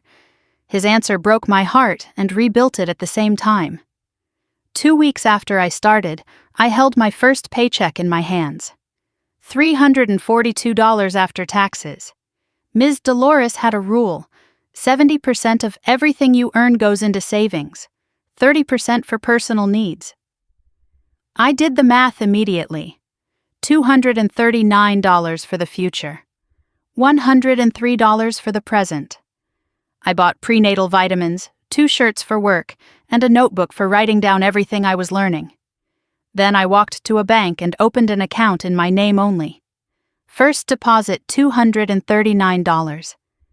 Starting balance of the rest of my life. I taped the receipt to the wall above my bunk that night. It was not much. It was not even close to enough. But it was mine. Every cent of it. And for the first time since my father called me a stupid mistake, I felt like something else entirely. A beginning. 3 months into my job, I discovered something about the real estate industry that would change everything. And it started with a conversation I was not supposed to hear. The conversation that changed my life happened through a wall I was not supposed to be listening through. I was 3 months into my job at Wexler & Associates, filing paperwork in the storage room adjacent to Arthur's office, when I heard him talking on the phone about numbers that made me stop breathing. He was discussing a commercial property deal with a client. A building purchased for $1.2 million, repositioned over 18 months, then sold for $3.4 million. I stood there among the dusty file cabinets doing the math in my head. That was $2.2 million in profit. On a single deal. On one building. I thought about my father's dealership, the grinding, the endless work. The thin margins that kept him stressed and angry year after year. Thornton Motors probably did not clear $2.2 million in 5 years of selling cars. And this man on the other side of the wall had just made that much by buying something, improving it, and selling it to someone else. This was different. This was wealth built through knowledge, not labor. Through strategy, not sweat. And I wanted to understand how it worked. I started listening more carefully after that. Every phone call Arthur made, every meeting he held, every conversation that drifted through the thin walls of that cramped office. I kept a notebook hidden in my desk drawer and wrote down every term I did not understand, every concept that seemed important, every number that made my eyes widen. Cap rates, net operating income, lease structures, tenant mix, value-add opportunities. The language of commercial real estate was foreign to me at first, like trying to learn a new alphabet. But I had spent my whole life learning things faster than people expected. My father had called that being useful. I was starting to realize it might be something more. I became a spy in my own workplace, stealing knowledge instead of files. I arrived early every morning and stayed late every night, not just to prove my work ethic, but to absorb everything happening around me. When Arthur left deal memos on his desk, I memorized them. When clients came in to discuss properties, I listened from the next room and took notes. When the office was empty, I pulled books from Arthur's shelves and read until my eyes ached. Ms. Dolores noticed the books I was bringing back to the shelter. Heavy textbooks on real estate investment and market analysis, borrowed from the Hartford Public Library and read by flashlight after curfew. "What are you doing with all that?" she asked one night, finding me hunched over a chapter about commercial lease negotiations. "Learning how to never be poor again," I told her. She looked at me for a long moment. Then she nodded. "Good. Keep going." Arthur started noticing too. I could not hide my intelligence forever, not when I kept asking questions that receptionists were not supposed to ask. One afternoon, he left a deal memo on my desk. Accidentally, he claimed. But when I brought it back to him, he did not take it. "Did you read it?" he asked. I hesitated, then decided honesty was worth more than caution. "Yes, I am sorry. I know I should not have." "What did you think?" The question surprised me. No one had ever asked my opinion about anything important. I could have deflected, apologized again, gone back to answering phones like I was supposed to. Instead, I told him the truth. "I think the asking price is too high. The building's occupancy rate is 72%, but the seller's valuation assumes 90. If you offered based on current income instead of projected, you would save about $300,000. Arthur stared at me. I waited for him to tell me to mind my own business, to stay in my lane, to remember that I was just a receptionist with no degree and no experience. "How far along are you in that pregnancy?" he asked instead. 7 months. When you come back from maternity leave, we are going to have a different conversation about your job here." He did not say what the conversation would be. But for the first time, I let myself imagine something beyond answering phones and filing papers. Something beyond surviving. Something like actually building a future. My mother found me 6 months after I left Westbrook. I still do not know how she tracked me down. Maybe she hired someone. Maybe she begged Miranda to help. Maybe mothers just know things about their children that cannot be explained by logic. The letter arrived at the shelter on a Tuesday afternoon. Plain white envelope, no return address, but I recognized Judith's handwriting immediately. My hands shook as I opened it. Inside was $500 in cash and a single page covered in my mother's careful script. The words blurred as I read them, tears falling before I could stop them. She apologized. Not for everything, because some things are too big to fit into an apology. But she tried. She said she thought about me every day. She said she had started saving money in secret, hiding it where Warren would never look. She said she knew sorry was not enough, but she needed me to know she had not forgotten me. She asked me to write back. I sat on my bunk holding that letter for an hour. Teresa found me there, still staring at the paper like it might change into something else if I looked long enough. "Bad news?" she asked. "My mother, she sent money. That is good, is it not? She also let my father throw me out without saying a word. This is guilt money." Teresa sat down on the edge of my bed. "Guilt money spends the same as any other kind," she said quietly. She said she is sorry, that she was not brave enough. Teresa nodded slowly. Being sorry and being brave are two different things. Only one of them changes anything. I kept the letter, threw away the envelope so no one could trace where it came from. I was not ready to forgive my mother, but I was not ready to forget her either. I added her $500 to my savings and did not write back. Lily came into the world on a Tuesday in March, and I was completely alone when it happened. My water broke at 2 a.m. in the shelter bathroom. Ms. Dolores drove me to the hospital in her ancient Honda, the only person in the world who knew I was about to become a mother. Labor lasted 18 hours. 18 hours of pain and fear and exhaustion, made worse by the absence of everyone who should have been there. No mother holding my hand, no father pacing in the waiting room, no boyfriend timing contractions and telling me I was doing great. Somewhere around hour 12, when the pain was at its worst and I was losing my grip on everything, I called out for my mother. The word just came out of me, instinctive and desperate. "Mama." Like I was a child again, sick with fever, needing someone to make it better. Ms. Dolores squeezed my hand tighter. "I am here," she said. "You are not alone." But I was alone. That was the truth of it. The nurses were kind but busy. The doctors were professional but detached. I was just another young mother without a support system, another sad story passing through the maternity ward. At hour 16, I almost gave up. I was so tired I could barely keep my eyes open, so scared I could not stop shaking, so certain that I was not strong enough to do this. "You are almost there," Ms. Dolores told me. "This is the hardest thing you will ever do, and you are doing it." "I do not know if I can," I whispered. "You can. You will. Because that baby does not have anyone else. And that means you are going to be everything." I pushed. I screamed. I pushed again. And then she was here, 7 pounds, 4 ounces, screaming at the world. My daughter, my Lily.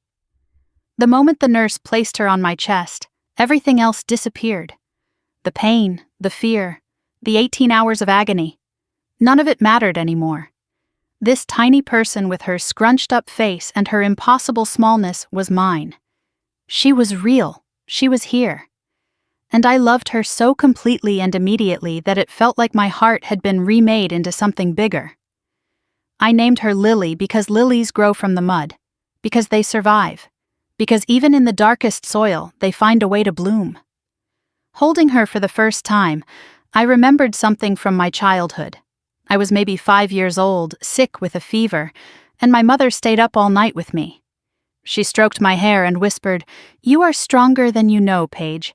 It was one of the only times I ever felt truly loved by her. I whispered the same words to Lily that night in the hospital, but I meant them differently. My mother had said them as comfort. I said them as a promise. I would make them true. I would raise this child to know she was strong, to know she was wanted, to know she would never be thrown away. I went back to work 3 weeks after giving birth, not because I wanted to, because I had to. Ms. Dolores arranged for shelter volunteers to watch Lily during my shifts, a rotating cast of grandmotherly women who clucked over my daughter like she was the most precious thing they had ever seen. Leaving Lily was the hardest thing I had ever done, harder than leaving Westbrook, harder than the 18 hours of labor. Every morning I kissed her forehead and walked out the door feeling like I was abandoning her, even though I knew I was providing for her. Some kinds of guilt do not respond to logic. Arthur noticed the change in me when I returned. I was harder, more focused, more desperate to succeed. I had a daughter now. Failure was not an option. He started giving me more responsibility, not just filing papers and answering phones, but real work. Client correspondence, market research, small projects that let me prove I could handle bigger ones. The different conversation he had promised was happening, slowly, one assignment at a time. 6 months into my training, I discovered something that made my blood run cold. I was reviewing property records for a client, standard due diligence work, tracing ownership histories and transaction details. A development project in Fairfield County required me to pull files going back several years. I was not expecting to find anything personal. I was just doing my job. Then I saw a name I recognized, Thornton Motors LLC. My father's company was listed in the ownership chain of a property connected to the deal I was researching. I stared at the document, trying to understand what I was looking at. Why would Warren Thornton have owned commercial real estate? His whole world was auto dealerships. I dug deeper, pulled more files, traced more connections. What I found made me sit down so fast I nearly missed my chair. 5 years before I was kicked out, Warren had tried to expand into commercial real estate. He had bought 3 properties with borrowed money, invested heavily in renovations, and lost everything when the market shifted. Total loss approximately $400,000. Money he did not have. The loan documents were in the next folder, and the name of the lender made the room spin around me. Victor Callahan, personal loan, $400,000. Dated 3 months before I ever met Derek. My father had been in debt to the Callahans for years before I got pregnant.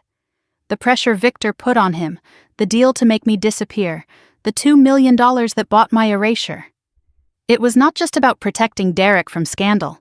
It was about leverage, control, a debt that my father could never repay being called in at the perfect moment. The $2 million was not just a bribe, it was debt forgiveness plus payment. Victor had seen an opportunity to clean up his son's mess, while simultaneously tightening his grip on a business partner who owed him everything. I had been collateral damage in a war that started before I ever walked into Thornton Motors and met Derek Callahan. I closed the file and never mentioned it to Arthur. Some information is power, and I was learning to accumulate power quietly, patiently, the way my enemies never expected. On Lily's first birthday, I made 2 lists. One of everything I had. One of everyone who had counted me out.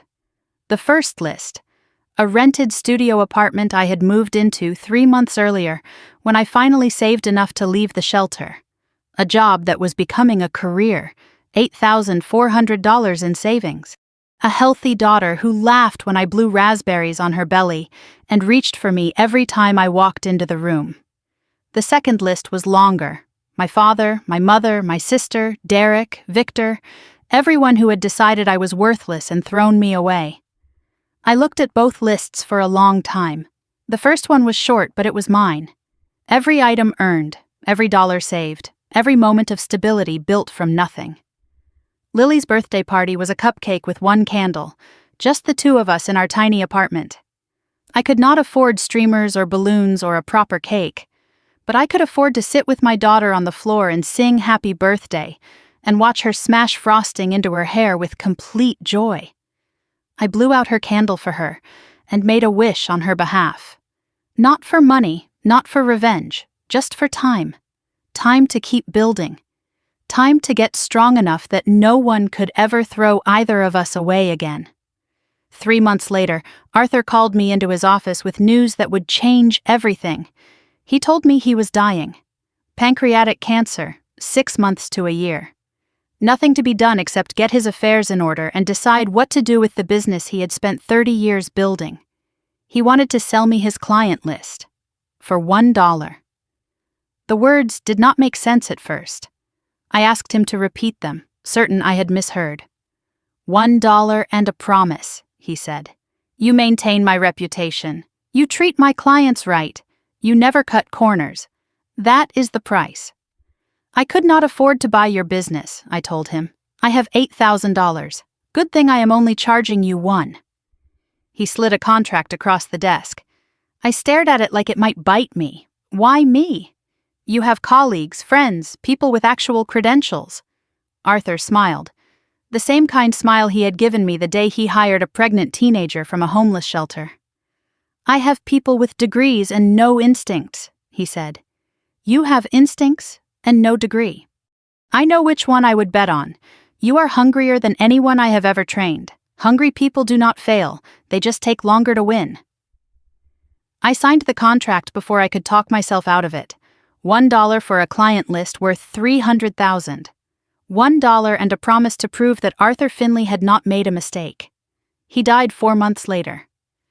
I sat by his bed in the hospice and held his hand and thanked him for everything he had given me, for seeing something in me that no one else bothered to look for opening a door when everyone else was closing them. He squeezed my hand weakly. Prove them wrong, he whispered. Every single one of them. I promised him I would. And I meant it. I kept the name Thornton when I started my company, not because I was proud of it, because I wanted to redeem it.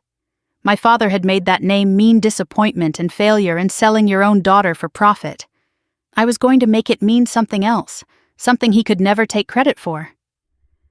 Thornton Consulting, Commercial Real Estate Advisory. I had business cards printed with money I could not really afford to spend, and I handed them out to everyone I met like they were golden tickets. Most people took them politely and threw them away the moment I walked out of sight, but some people kept them, and that was enough. Arthur left me 23 clients. By the end of my first month on my own, only 4 had agreed to stay with me. The rest looked at a 19-year-old single mother with no degree and decided their properties deserved better representation. I could not blame them. On paper, I was a terrible bet. But those 4 clients were 4 more than 0, and I treated each of them like they were my only chance at survival. because they were. My office was a converted storage closet in a building that smelled like mildew and broken dreams. One desk, one phone, one ancient computer that took 5 minutes to boot up. In the corner, I set up a portable crib for Lily because daycare cost money I did not have yet. She would sleep through client calls while I pretended to be running a professional operation instead of a desperate gamble held together with hope and stubbornness. The first client meeting I took alone nearly ended my career before it started. Mr. Davidson was 60 years old and owned strip malls across 3 counties. He had been with Arthur for 15 years and was deeply skeptical about transitioning to someone young enough to be his granddaughter. Arthur was a professional, he said, looking around my cramped office with barely concealed disgust. You are a kid with a baby. Why should I trust my properties to you? I could have apologized, could have tried to charm him, could have promised to work harder than anyone else, which was true but not convincing. Instead, I opened a folder I had prepared the night before. Because I found 3 optimization opportunities in your Waterbury property that Arthur missed, I said. Shall I show you? I spread my analysis across the desk. Rent roll comparisons, market rate adjustments, lease renewal strategies that could increase his annual income by 8% without any capital improvements. I had spent 40 hours on that analysis, time stolen from sleep and sanity, betting everything on the chance that he would be impressed enough to stay. Mr. Davidson read in silence for 5 minutes. Lily made a small noise in her crib, and I held my breath, praying she would not wake up and destroy what little professional credibility I had managed to create. Arthur trained you? He asked finally. For 2 years. He nodded slowly. 1 quarter trial.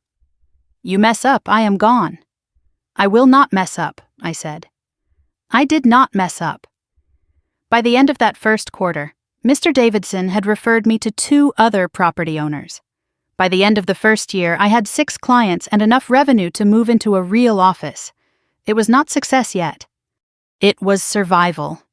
But survival was the first step toward everything else. For 2 years, I did not sleep. I worked. There is a difference between surviving and living, and I chose surviving because it was the only option that kept food on the table and a roof over Lily's head.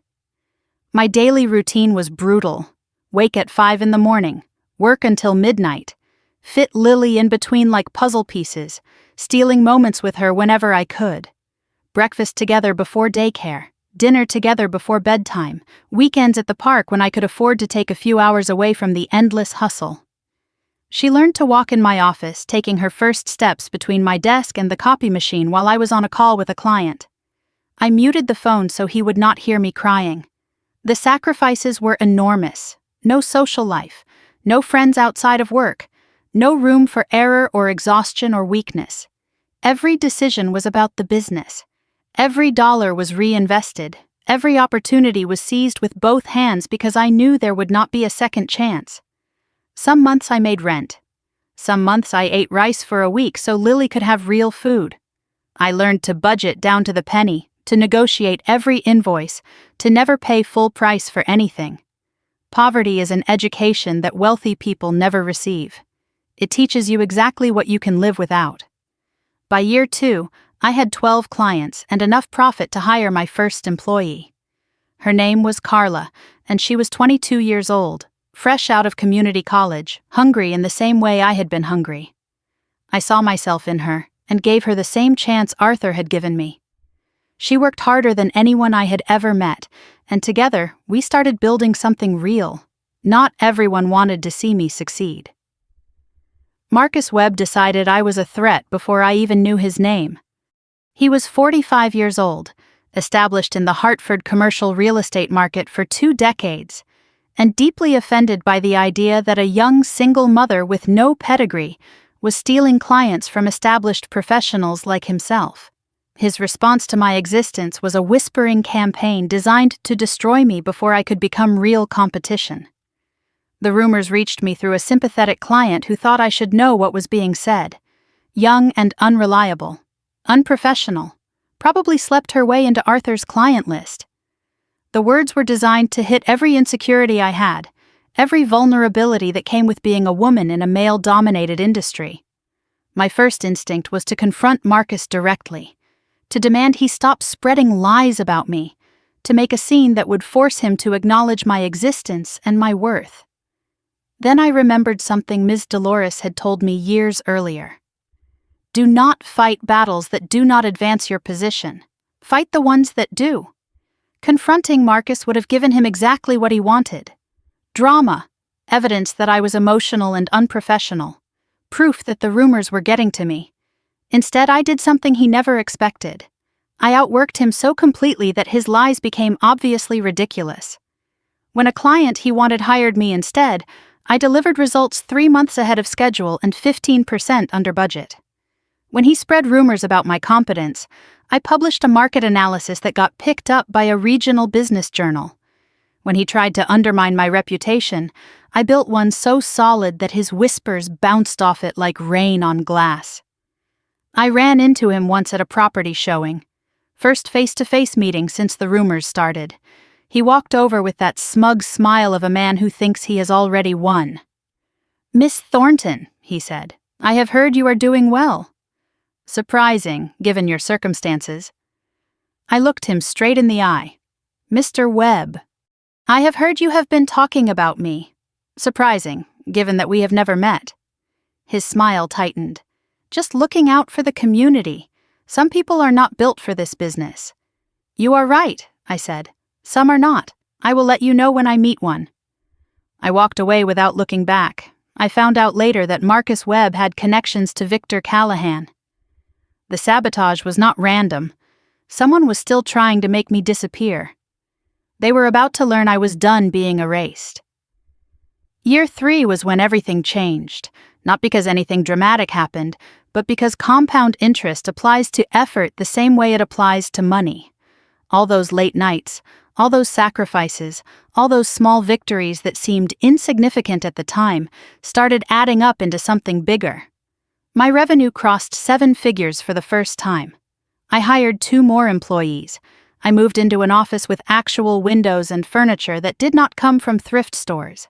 Industry publications started mentioning my name, calling me an emerging voice in commercial real estate, a young professional to watch. The same men who had dismissed me at networking events 3 years earlier started requesting meetings. The same colleagues who had snickered about the single mom with the baby in her office started referring clients to me. Success has a way of rewriting history, making everyone remember that they always believed in you, even when they did not. I kept a mental list of everyone who had helped me and everyone who had tried to stop me. The first list was short but precious. Ms. Dolores, Arthur, Teresa from the shelter, Mr. Davidson, who had taken a chance on a 19-year-old with too much confidence and not enough experience. The second list was longer, and I reviewed it often. Not for revenge, for motivation. Every name on that list was someone I was proving wrong every single day. At 22 years old, I was making more money than my father ever had. But I was not doing it to prove anything to him. I was doing it because I had learned something he never understood. The people who throw you away do not get to define your ceiling. Only you can do that. I met Nathan Reeves because of a building. I stayed because of everything else. Year 4 brought a major commercial development project that required architectural consultation. Nathan was 32, divorced, with a 6-year-old son named Ethan, who was the same age as Lily. He was the architect assigned to the project, and our first meeting was purely professional. All business, no personal conversation, both of us focused on deadlines and deliverables. The second meeting was different. He noticed the photograph of Lily on my desk and mentioned Ethan. 2 single parents, both building careers, both cautious about anything that might complicate our carefully constructed lives. We talked about our kids for 20 minutes and never touched the project agenda. Nathan's approach was unlike anything I had experienced before. Patient, professional, no pressure. He asked me to coffee to discuss the project, and we ended up talking about everything except the project. Our children, our divorces, or in my case, the absence of one. the challenges of raising kids alone while trying to build something meaningful. He did not push for more than I was willing to give, did not make promises he could not keep, did not try to charm his way past the walls I had built around myself. He just showed up, consistently, kindly, patiently. After Derek, I had convinced myself that I would never trust another man, that the cost of opening myself up was too high, the risk of betrayal too devastating. Nathan did not try to convince me otherwise with words. He convinced me with actions. Every day, every week, every month of steady presence that asked for nothing except the chance to keep showing up. 6 months into knowing him, I told Nathan everything. Not because I was ready, but because I needed to know if he would run. We were sitting in his car outside my office after a late meeting. Lily was with a babysitter. Ethan was with his mother for the weekend. There was nothing to interrupt us, no excuse to cut the conversation short.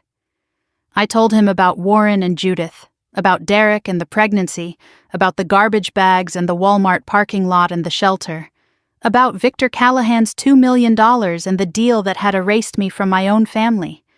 Every ugly detail, every shameful moment, every scar I had spent 6 years hiding from the world. When I finished, Nathan was quiet for a long time. I prepared myself for the distance that would follow, the polite excuses to see less of each other, the slow fade that always came when people learned too much about you. "Can I ask you something?" he said finally. "Yes."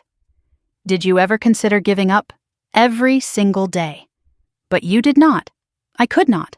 Lily needed me to not give up." Nathan nodded slowly. "That is who you are," he said. "That is all I need to know." He walked me to my door that night, did not try to kiss me, did not push for anything more than I was ready to give. "I am not going anywhere," he said. "I want you to know that." "Everyone says that," I told him. "I know. But I am going to show you instead of just saying it. And if that takes a year or 5 years or however long you need to believe me, then that is how long it takes." He did not promise me the moon. He promised me patience. After 6 years of pretty lies, an honest offer of time was the most romantic thing anyone had ever said to me. By year 6, I had everything I had dreamed of in that shelter bunk: a thriving business with 8 employees, a savings account with 7 figures, a relationship with a man who had earned my trust through 2 years of consistent presence, a daughter who was happy and healthy and starting 1st grade, who had never known what it felt like to be thrown away. I started shopping for a home, not to impress anyone, but to give Lily stability, a place that was truly ours, that no one could take away. That would be her foundation while she grew into whoever she was going to become. The estate I found was more than I had been looking for.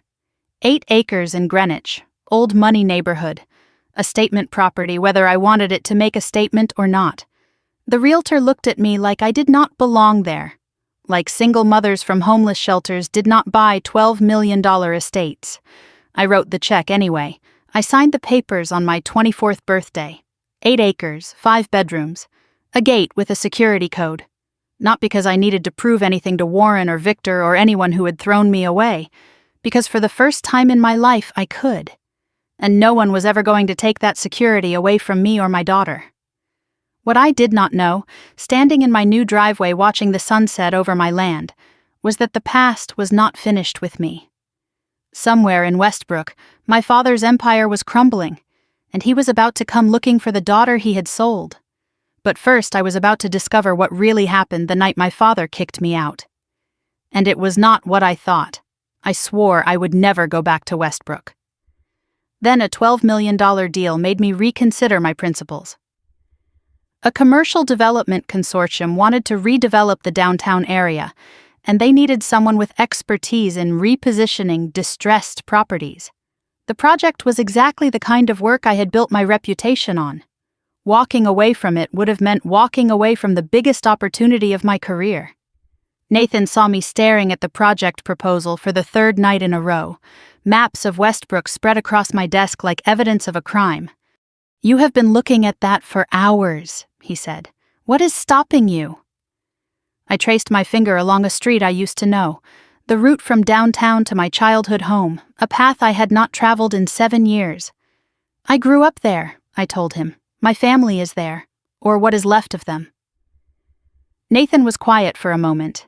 Then he said something that cut through all my excuses. You have built an empire, Paige.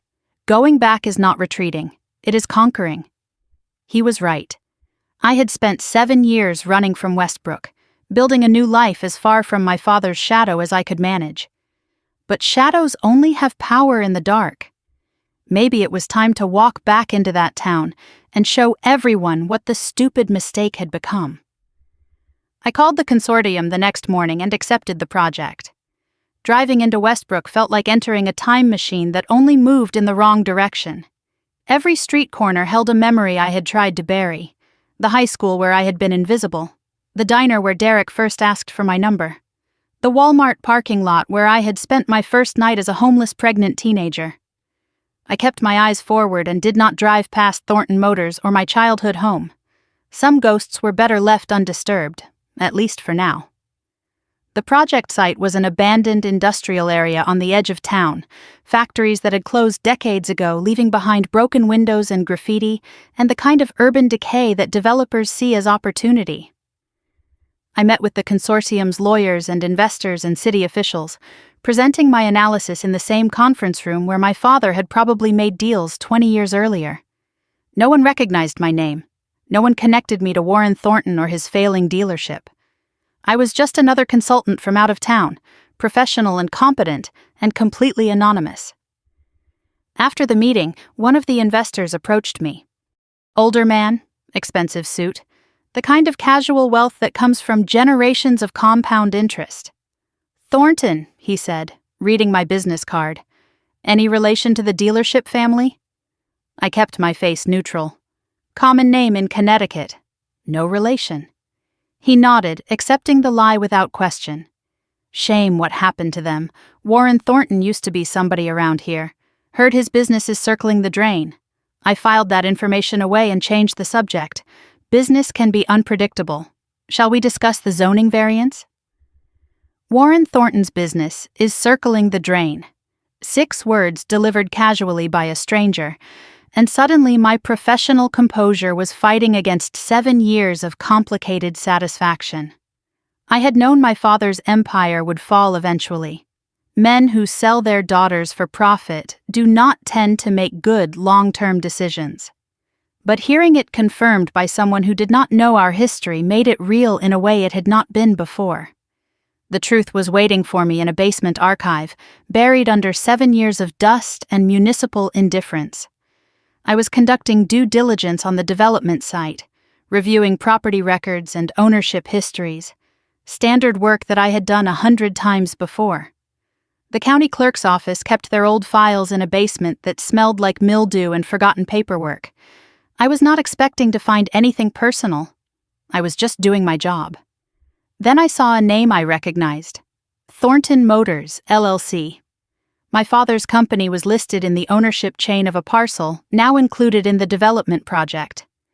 I stared at the document for a long time, trying to understand what I was looking at. Warren Thornton had owned commercial property in Westbrook, property he had never mentioned, property that had apparently been transferred years ago under circumstances that were not immediately clear. I started pulling more files, tracing more connections, following a paper trail that led deeper and deeper into my family's secrets. What I found made me sit down so fast I nearly missed the chair. 7 years before I was kicked out, Warren had attempted to expand into commercial real estate. He had borrowed money to purchase 3 properties, invested heavily in renovations, and lost everything when the market turned against him. Total loss approximately $400,000. Money he did not have. Money he had borrowed from someone willing to extend credit to a man with more ambition than assets. The loan documents were in the next folder, and the name of the lender made the room spin around me. Victor Callahan, personal loan, $400,000. Dated 3 months before I ever met Derek. I sat in that dusty basement and felt my entire history rewrite itself. My father had been in debt to Victor Callahan for years before I got pregnant. The relationship between them was not business partners meeting as equals. It was creditor and debtor, master and servant. Victor had owned my father long before Derek ever walked into Thornton Motors. I kept digging, kept pulling files, kept tracing the connections that no one had ever bothered to look for because no one had ever cared enough to ask the right questions. The picture that emerged was worse than anything I had imagined. Warren's real estate investments had failed catastrophically. He owed Victor $400,000 with no way to repay it. The dealership was struggling, the debt was crushing. And then, like a gift from a very twisted god, his oldest daughter got pregnant by Victor's son. The $2 million was not just a bribe to make me disappear. It was debt forgiveness plus payment. Victor had seen an opportunity to clean up his son's mess while simultaneously tightening his grip on a business partner who was already in his pocket. The money was not about me at all. I was just a convenient excuse, a problem that could be solved in a way that benefited everyone except the pregnant teenager being thrown out of her home. I found a handwritten note in my father's file. Victor's elegant script, casual in its cruelty. Consider the matter settled. The debt is cleared. The additional funds are for your discretion. Ensure your daughter understands that silence is in everyone's best interest. Ensure your daughter understands that silence is in everyone's best interest. Like I was a loose end to be tied up. Like my entire existence was just a complication in a business deal between men who saw people as assets and liabilities. I sat in that basement archive for 4 hours, surrounded by documents that proved everything I had suspected and more. My father had not just sold me for $2 million. He had sold me to pay off a debt he already owed. I was not even an unexpected problem to be solved. I was a convenient opportunity to be exploited. That night in my hotel room, I asked myself the question I had been avoiding. Was Derek part of the plan from the beginning? The evidence was circumstantial but damning. Derek had appeared at Thornton Motors right when my father owed Victor the most money. He had pursued me specifically, insisted on secrecy, made promises he never intended to keep. The timing was too perfect to be coincidence. But I had also seen Derek's face when I told him about the pregnancy. His panic had seemed genuine. His desperation to make the problem disappear had felt real. Maybe he was just a good actor, or maybe he was exactly what he appeared to be, a weak man used by his father without understanding the full scope of the manipulation. Either way, one thing was certain. Warren knew. Warren cooperated. Warren profited. My anger evolved from hot to cold as I sat in that generic hotel room processing what I had learned. This was not about emotion anymore. This was about understanding power. About knowing the full truth of what had been done to me and deciding what to do with that knowledge. The next morning, I found one more piece of the puzzle, and this one had my sister's fingerprints all over it. I searched for any connection between Miranda and the Callahans, not expecting to find anything substantial. Miranda had been 16 when I was kicked out, still in high school, barely a factor in adult business dealings. But there it was. Miranda Thornton listed as administrative contact on Callahan Corp documents from the summer before I got pregnant. A summer internship, her first real job, working for Victor Callahan's company while I was secretly dating his son.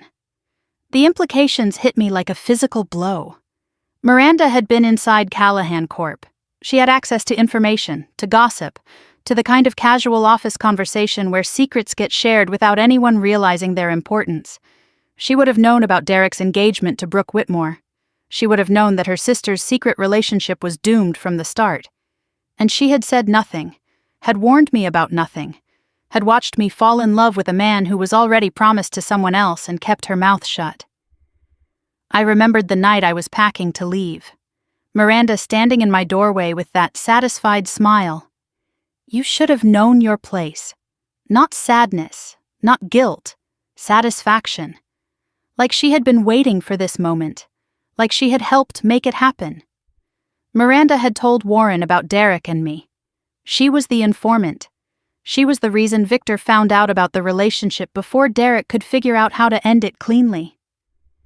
She was the match that lit the fire that burned my life to the ground. I sat in my rental car outside the county clerk's office and called Nathan. My voice was steady, but he knew me well enough to hear the earthquake underneath. My sister sold me out, I told him. What do you mean? She was working for the Callahans. She is the one who told my father about Derek. She is the reason everything happened the way it did. Nathan was quiet for a long moment. What are you going to do? Nothing. Yet. I am going to go home, hug my daughter, and figure out how to use this information at the right time. That does not sound like nothing. It is not. It is everything. But they do not need to know that yet. I drove home with enough evidence to destroy my father's reputation forever. Documents that proved he had sold his daughter to pay off a debt. Proof that my sister had been the informant who made it all possible. Ammunition that could burn the Thornton name to the ground if I chose to use it. I chose to keep it in my pocket instead. The temptation was real. I could leak the documents, expose Warren's deal with Victor, watch them all burn while I stood back and warmed my hands on the flames. The revenge would be satisfying. The justice would be poetic. The destruction would be complete. But what would it accomplish? Lily did not know any of this history. Burning Warren publicly would make it public for Lily too. Someday my daughter would be old enough to search her family's name on the internet. Did I want her to find articles about her grandfather selling her mother for $2 million? Information is power. Power unused is still power. Power spent is gone. I filed everything away. Physical copies in my home safe. Digital copies encrypted on a drive only I could access. Not forgiveness, not moving on, just patience. Strategic patience. The kind that my enemies had never learned because they had never needed to wait for anything in their comfortable lives. Nathan found me that night on our back porch, staring at the darkness beyond the garden lights. "You have barely said anything since you got back," he said. "What is going on in that head of yours?" "I am deciding what kind of person I want to be." "And?" "I want to be the kind of person who wins.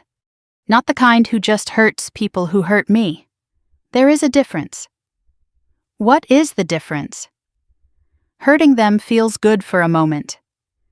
Winning feels good forever. So you are going to wait. I am going to build. Keep building. And if they ever come to me, when they need something from me, I will have everything I need to look them in the eye and make a choice from strength, not weakness." Nathan's hand found mine in the dark. He did not try to talk me into forgiveness or out of anger. He just stood with me, solid and patient, while I processed the weight of everything I had learned. The fireflies were out that night. Lily called them fairy lights whenever she saw them in the garden. I watched them blink in the darkness and thought about all the secrets that had been hidden from me for 7 years. All the manipulation I had never seen. All the betrayal that went deeper than I had ever imagined. I did not know it then, but I would not have to wait long. 6 months later, a phone call would come that would flip every assumption I had about the Callahan family upside down. The voice on the other end was a woman I had never met. Victoria Callahan, Derek's mother, and she wanted to tell me secrets that even I had not uncovered in that basement archive. The past was not finished with me yet, but this time, I was ready for it. Victoria Callahan looked nothing like I expected. I had imagined cold elegance and designer armor, the kind of polished cruelty that wealthy women wear like perfume. Instead, I found a woman who looked like she had not slept in years. She sat across from my desk in my Greenwich office, her expensive clothes hanging wrong on her frame, her jewelry seeming too heavy for her thin wrists, her eyes carrying the weight of secrets she had kept for far too long. I had prepared for this meeting like I prepared for hostile negotiations, researched everything publicly available about Victoria Callahan. Set up the meeting on my territory, in my office, where I controlled every variable. Had security nearby in case this was some kind of elaborate trap orchestrated by Victor to finally silence the loose end he had paid $2 million to make disappear. But the woman sitting in front of me did not look like a threat. She looked like a survivor, And I recognized that look because I had worn it myself. She did not waste time with pleasantries. No small talk about the weather or the drive from Westbrook. She just looked at the photograph of Lily on my desk, and then she looked at me, and she said the words that made everything stop. I know who you are. I know what my husband did. And I know about Lily. My hand moved instinctively toward the phone, ready to call security, ready to end this meeting before it went any further. If you are here to threaten me or my daughter, I said, my voice cold and controlled, we are done. Victoria shook her head slowly. I am here to help you, she said. Both of you, if you will let me explain. Why would Victor Callahan's wife want to help me? She was quiet for a long moment. When she spoke, there was something in her voice that I recognized. The sound of a woman who had been silent for too long and was finally ready to speak. I knew that sound. I had made it myself once. Because Victor Callahan has spent 40 years destroying everyone I love, she said, and I am done watching. Victoria started talking, and within 5 minutes, everything I thought I knew about Derek Callahan became a lie. Her marriage to Victor had been arranged, a business alliance between families, negotiated when she was 22 and he was 35. She had no choice in the matter. Her father owed Victor's father money, and daughters were currency in the world they came from. She walked down the aisle toward a man she barely knew, and spent the next 4 decades paying for a debt that was never hers. Victor was controlling and cold from the beginning. He viewed marriage as an acquisition, not a partnership. Victoria was a possession, displayed when useful and stored when not. She learned quickly that disagreement was punished and obedience was expected. She became a ghost in her own home, moving through rooms without making sound, existing without being seen. 3 years into the marriage, she fell in love with someone else. His name was Thomas. He was kind and gentle, and everything Victor was not. The affair lasted 6 months before she ended it, terrified of what would happen if Victor discovered her betrayal. But something came from that affair, something she could not hide. Derek, Victoria said, her voice barely above a whisper. Derek is not Victor's biological son. I stared at her, trying to process the words. Derek Callahan, the man who had abandoned me, the man whose DNA my daughter carried, was not Victor Callahan's child. He was the son of a man named Thomas, conceived in an affair that had ended 30 years ago.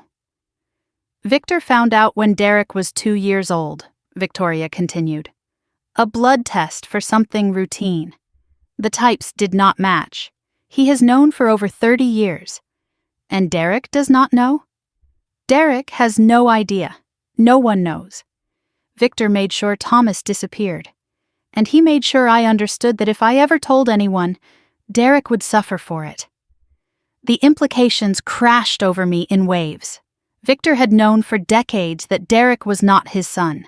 He had kept that secret, weaponized it, used it to control Victoria and punish Derek without Derek ever understanding why his father seemed to hate him. Derek's engagement to Brooke Whitmore was not about business, Victoria said. It was about punishment. She explained that Victor had somehow learned Derek was in love with someone. Me, though Derek had never spoken my name out loud. Victor's response was to accelerate the arranged marriage, to trap Derek before he could escape with the woman he actually wanted. Brooke Whitmore was chosen specifically because Derek felt nothing for her. The cruelty was intentional. Victor wanted Derek to be as trapped as Victoria had been. Derek complied because Victor threatened to cut him off entirely, to destroy any career prospects, to reveal a family secret that Derek assumed was about Victoria's affair. He did not know he was the secret. He did not know that the weapon Victor held over him was his own existence. So Derek abandoned me because his father threatened him, I said. The words came out flat, not a question, not an accusation, just a statement of fact I was trying to understand. Derek abandoned you because he was weak, Victoria replied. I am not here to excuse him. I am here to explain that Victor orchestrated every moment of it. The timing of Derek meeting you, the pressure to end the relationship, the marriage to Brooke. All of it was Victor's design. But why? Why would Victor care about me at all? I was nobody. You were Warren Thornton's daughter, and Warren Thornton owed my husband money. In Victor's world, everything is leverage. I had spent 8 years hating Derek for his weakness. I did not expect to discover that his father had designed that weakness deliberately, cultivated it like a weapon to be used against everyone Derek might ever love. Derek was not innocent. He had still made the choice to abandon me. But he had made that choice while standing under his father's boot, never understanding why the pressure was so relentless. Then Victoria said something that made my blood freeze in my veins. "I have been watching you for 6 years." The words hung in the air between us. Watching. For 6 years. My skin crawled with the sudden awareness that I had never been as invisible as I thought. "After you left Westbrook," Victoria explained, "I became obsessed. The guilt was overwhelming. My family had destroyed your life. My son had abandoned you. My husband had paid for your erasure. I needed to know if you survived.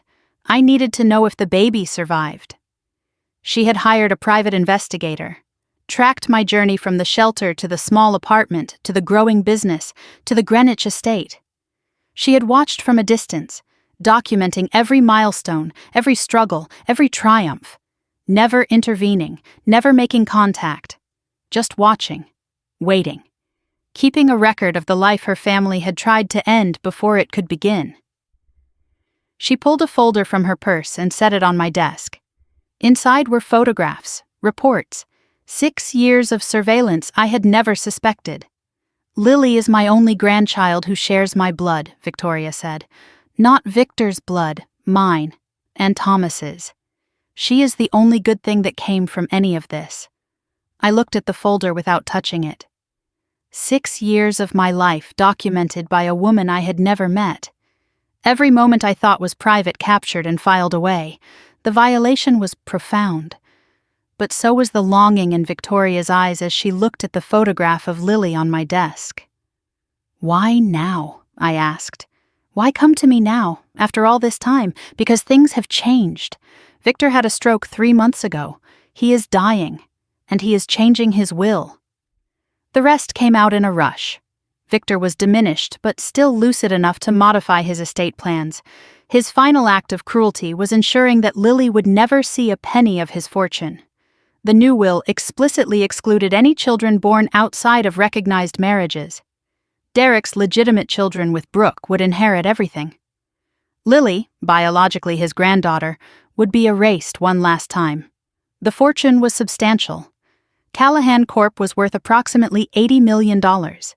Victoria had documentation proving Lily was Derek's biological child. DNA evidence that had been collected without my knowledge, probably from a discarded cup or a strand of hair, years ago, when Victoria was building her surveillance file. Does Paige want to fight for Lily's inheritance? That was the question Victoria was asking without asking it directly. "Why would I want Victor Callahan's money?" I replied. "I have built my own." "This is not about the money," Victoria said. "It is about acknowledgement. It is about Lily's right to be recognized. Victor spent his whole life erasing people who inconvenienced him. Your daughter should not be one of them. And what do you get out of this?" Victoria's eyes filled with tears she did not try to hide. "I get to do one right thing before I die. I get to make sure that something of Thomas, something of me survives in this world. Lily is that something."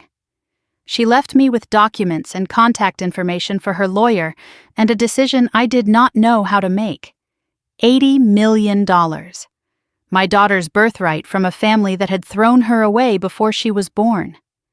I did not want their money. But did I have the right to make that choice for Lily? The argument circled in my head for hours. Pursuing the inheritance meant opening Lily's life to the Callahan family drama. It meant revealing Derek as her father, something I had avoided for 8 years. It meant accepting that my daughter was connected to people who had tried to destroy us both. But refusing the inheritance meant letting Victor win one more time, letting him erase Lily from the family record the same way he had erased me. letting his cruelty have the final word. Nathan found me that evening staring at the legal documents Victoria had left behind. "What did Victoria Callahan want?" he asked. I told him everything. His face cycled through shock and anger, and something that might have been understanding. "What are you going to do?" "I do not know. I built everything we have without their help, without their name, without their acknowledgement. Taking this feels like admitting I needed them after all." Nathan was quiet for a moment. "Or it feels like making them pay for what they did." There is a difference between needing someone and collecting what they owe. Collecting what they owe. That was one way to frame it. Victor Callahan had spent his whole life taking from people who could not fight back. Maybe it was time someone took something from him. I had not decided yet when Miranda's name appeared on my phone. My sister's voice, after 8 years of silence, sounded nothing like I remembered. The confident teenager who had smirked at my destruction was gone. In her place was someone older and frightened and desperate. "Paige, do not hang up. Please, I need to talk to you." My first instinct was to end the call, to reject her the same way she had rejected me. But curiosity held me still. What could Miranda possibly want after 8 years of nothing? "I need to see you," she said. "It is about Mom, and it is about Dad. Things are bad, Paige, really bad. And you thought calling the sister you helped throw away was a solution? I know you probably hate me. You have every right. But Mom is not okay. And Dad's business is about to collapse. I do not know what to do." There was genuine fear in her voice, not manufactured emotion, not the crocodile tears she used to summon on command. Real fear from someone who had never had to be afraid before. "We will talk about what you did and did not do when we meet," I told her. "I will send you an address." I hung up before she could respond. The satisfaction of controlling the conversation was small, but real. Miranda had called me, not the other way around. Whatever power dynamic we once had was reversed now. That night, I made 2 decisions. The first was about Victoria's offer. I would pursue the inheritance, not for the money, but for Lily's right to be acknowledged. Victor Callahan had spent his whole life erasing people. He did not get to erase my daughter. The money would go into a trust for Lily. She could decide what to do with it when she was old enough to understand where it came from. The second was about Miranda. I would meet her. I would hear what she had to say about our mother, but I would not reveal what I knew about her role in my destruction. Not yet. Information is power, and I was learning to deploy power at the right moment, not the satisfying one. I called Victoria Callahan the next morning and told her I was in. She cried. I did not. Then I sent Miranda an address for a coffee shop halfway between Greenwich and Westbrook. Neutral territory, controlled environment, 2 women from my past, both wanting something from me. Victoria wanted redemption. Miranda wanted rescue. I was not sure I had either to give. But I was going to hear them out. Because the girl who got thrown away with 2 garbage bags was gone. In her place was a woman who collected information, weighed options, and made choices from strength. My father's empire was crumbling. My sister was scared. My mother was suffering. And for the first time in 8 years, they needed me. The question was whether I would let them close enough to find out what I had become. Miranda was 17 minutes late. I knew because I counted every single one of them. I sat in an upscale coffee shop in Stamford, neutral territory, watching the door and calculating the cost of each passing moment.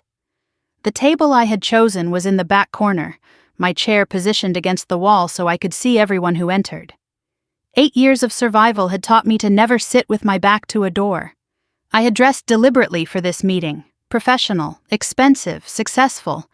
Every piece of clothing was armor, every accessory a reminder of what I had built while my sister was spending our father's money and pretending I did not exist. I wanted Miranda to see exactly what she had tried to destroy. I wanted her to understand that the girl she had watched pack garbage bags was gone forever. The waiting was its own kind of power. Every minute Miranda was late was a minute she spent knowing I was sitting here, deciding whether to leave, deciding whether she was worth my time. The tables had turned so completely that I almost laughed when I caught myself checking the expensive watch on my wrist. 8 years ago, I had nothing. Now I had everything. And my sister was the one begging for a meeting. I had reviewed what I knew before coming here. Miranda's internship at Callahan Corp the summer before I got pregnant. The timing that made her presence there impossible to ignore. The probability that she had been the one to tell our father about Derek and me. I had evidence now, documents with her name on them. Proof that could destroy whatever relationship she thought we might rebuild. But I was not going to reveal that yet. Nathan's advice echoed in my head from that morning. Do not let anger make your decisions. Let strategy make them. I was here to gather information, not to attack. The attack could come later, if I decided it was worth the effort. Miranda walked through the door at 17 minutes past the hour, and for a moment I did not recognize her. The confident teenager who had smirked at my destruction was gone. In her place was a woman who looked like she had been crying for days, thin in a way that suggested stress rather than health, designer clothes that did not fit quite right anymore, as if she had bought them when she was a different person. Eyes that darted around the coffee shop before finding me in the corner. She looked like someone had stolen the last 8 years from her face. The golden child, the favored daughter, the one who was supposed to inherit everything. And now she was walking toward me with the desperate hope of someone who had run out of options. Miranda sat down across from me without ordering anything. For a long moment neither of us spoke. We just looked at each other like strangers wearing familiar faces. I could see her taking in my appearance, my clothes, my jewelry, the quiet confidence that came from knowing exactly who I was and what I was worth. I wondered what she saw. I hoped it terrified her. "Paige," she finally said, "thank you for meeting me."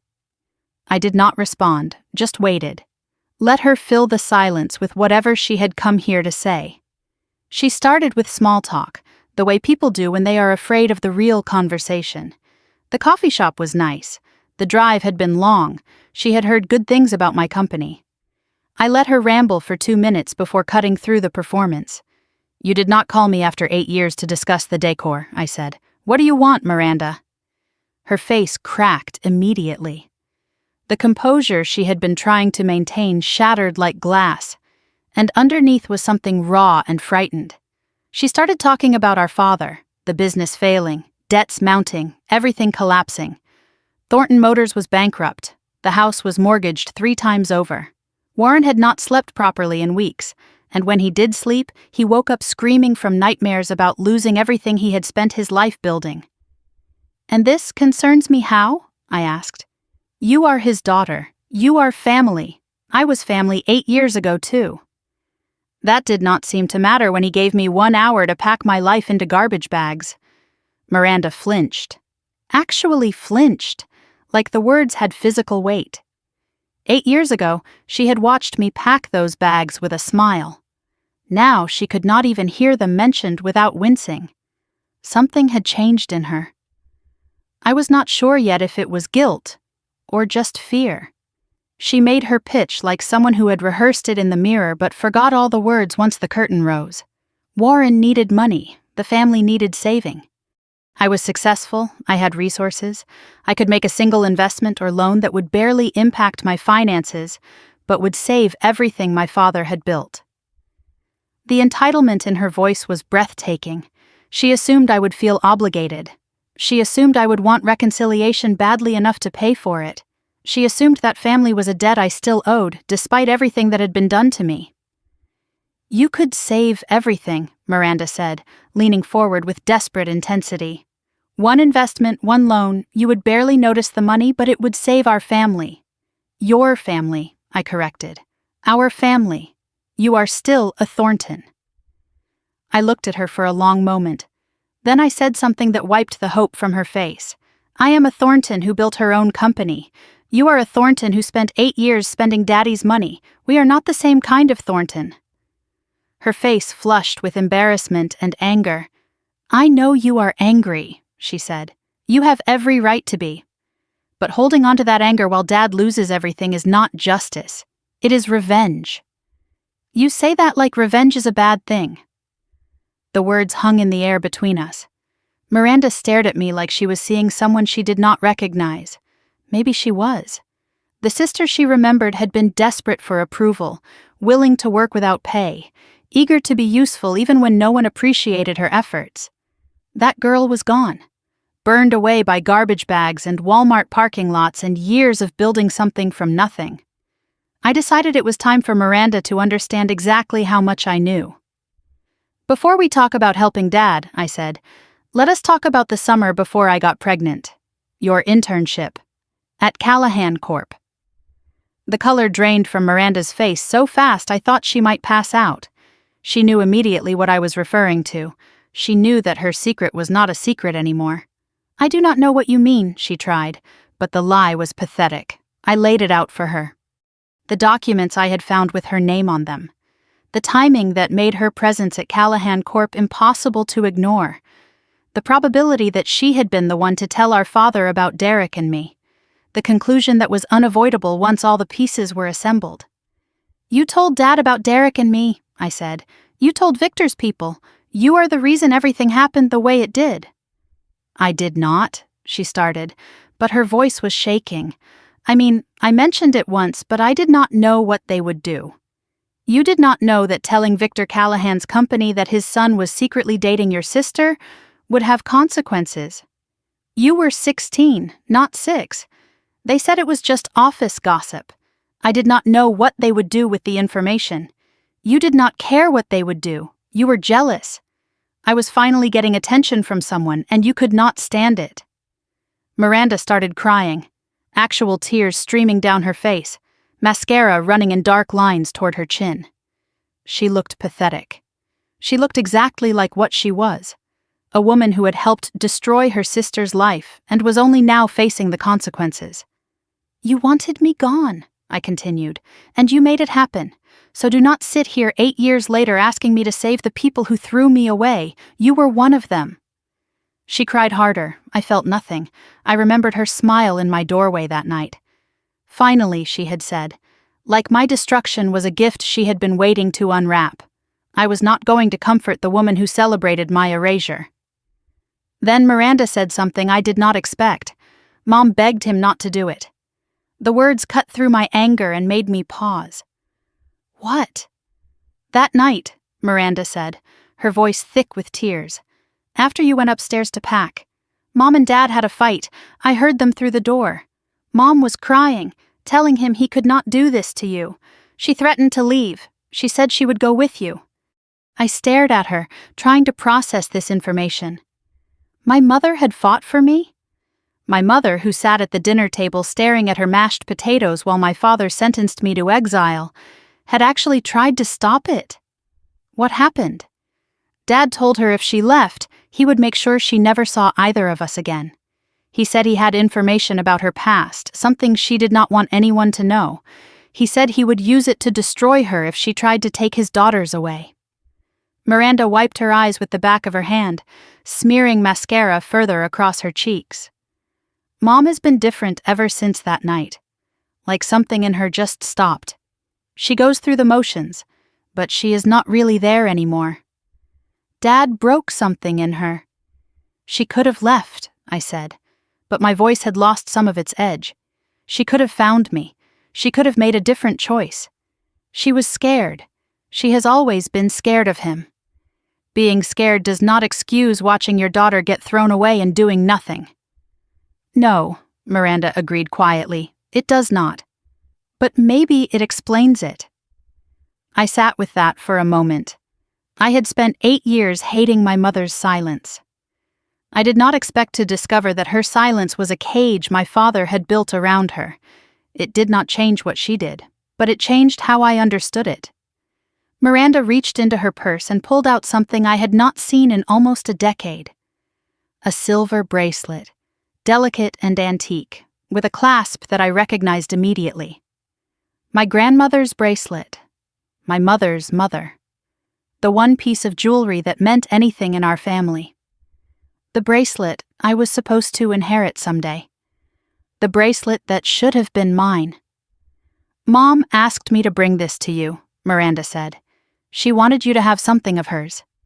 Something that was not tainted by Dad." I took the bracelet with trembling hands. The inscription on the inside was still there, worn but legible. "Strength is silent." My grandmother's motto. The words she lived by. "Mom also wanted me to tell you something," Miranda continued. "She wrote you letters, every birthday, every Christmas for 8 years. She never sent them because Dad would have found out. But she wrote them. Where are they?" "She kept them hidden. She said if anything ever happened to her, she wanted you to have them. She wanted you to know she never stopped thinking about you." My throat tightened. I did not let it show. 8 years of words my mother never had the courage to send. 8 years of apologies and love and regret, sealed in envelopes that never found their way to my mailbox. Miranda asked me one more time to help our father. She asked for money, for forgiveness, for a chance to rebuild what had been destroyed. I gave her my answer. "Tell Dad he is on his own," I said. "He created this mess. He can drown in it. Tell Mom I need time. I am not ready to see her, but I am not saying never." "And me?" Miranda asked. "What do I tell myself?" "You tell yourself that actions have consequences. You were 16 when you helped destroy my life. You are 24 now. That is 8 years you could have apologized, explained, reached out. You did not, so do not expect me to open my arms because you are finally desperate enough to try." Miranda nodded slowly, something like acceptance in her eyes, or defeat. Hard to tell the difference. "I am sorry, Paige," she said. "I know that does not fix anything. But I am." "You are right. It does not fix anything." She left the coffee shop looking smaller than when she arrived. I stayed for another 30 minutes, holding my grandmother's bracelet, thinking about strength and silence and whether they were really the same thing. I called Nathan from the parking lot. He answered on the first ring. "How did it go?" I told him everything. Miranda's confession, the truth about my mother, the bracelet, the letters that had never been sent. "So you are not helping your father," Nathan said when I finished. "But your mother?" "My mother is complicated. She is still a coward. But maybe she is a coward who loved me and was too weak to show it. Is that enough?" "I do not know, but I am not ready to close that door completely. Not yet." "What are you going to do now?" I looked at the bracelet still clutched in my hand, the inscription catching the afternoon light. "I am going to go home," I said. "I am going to hug our daughter and make dinner." Nathan paused. "Our daughter?" I had not meant to say it that way, but it was true. Nathan had been more of a parent to Lily in 2 years than Derek had been in 8, than Warren had been to me in 18. "Yeah," I said. "Our daughter. Is that okay?" His voice was thick when he answered. "That is more than okay. That is everything." I drove home with my grandmother's bracelet on my wrist, and something in my chest that felt like possibility. The past was not finished with me yet, but maybe, just maybe, I was finally ready to finish with it. They came to my gate 4 times before I agreed to see them. I made them wait because I could. Because they had made me wait 8 years for an apology that never came. Because the man who had given me 1 hour to pack my life into garbage bags deserved to understand what it felt like to stand outside a door that might never open. The 4th visit was on a Tuesday in late October. The leaves were turning gold and red on my estate, the kind of autumn beauty that belongs in paintings and postcards. I was in my home office reviewing contracts when security called with the familiar words, "Ma'am, your parents are at the gate again. 4th time this week." I walked to the window and looked at the security monitor mounted on the wall. There they were, Warren and Judith Thornton, standing in the autumn chill like supplicants waiting for an audience with someone who held their fate in her hands, which I suppose was exactly what they were. My father had aged terribly. The stress of financial ruin was written across his face in lines that had not been there 8 years ago. His clothes were expensive but worn. the kind of quality that lasts but shows its age when money stops flowing. He kept checking his watch, that old habit of impatience, as if his time was still valuable, as if he still had somewhere more important to be. My mother stood behind him, smaller and frailer than I remembered, a ghost of the ghost she had always been. Her head was bowed. She was not looking at the camera or the gate or anything at all, just standing there in that same posture of surrender I had watched her wear my entire childhood. I checked the time. 10:14 in the morning.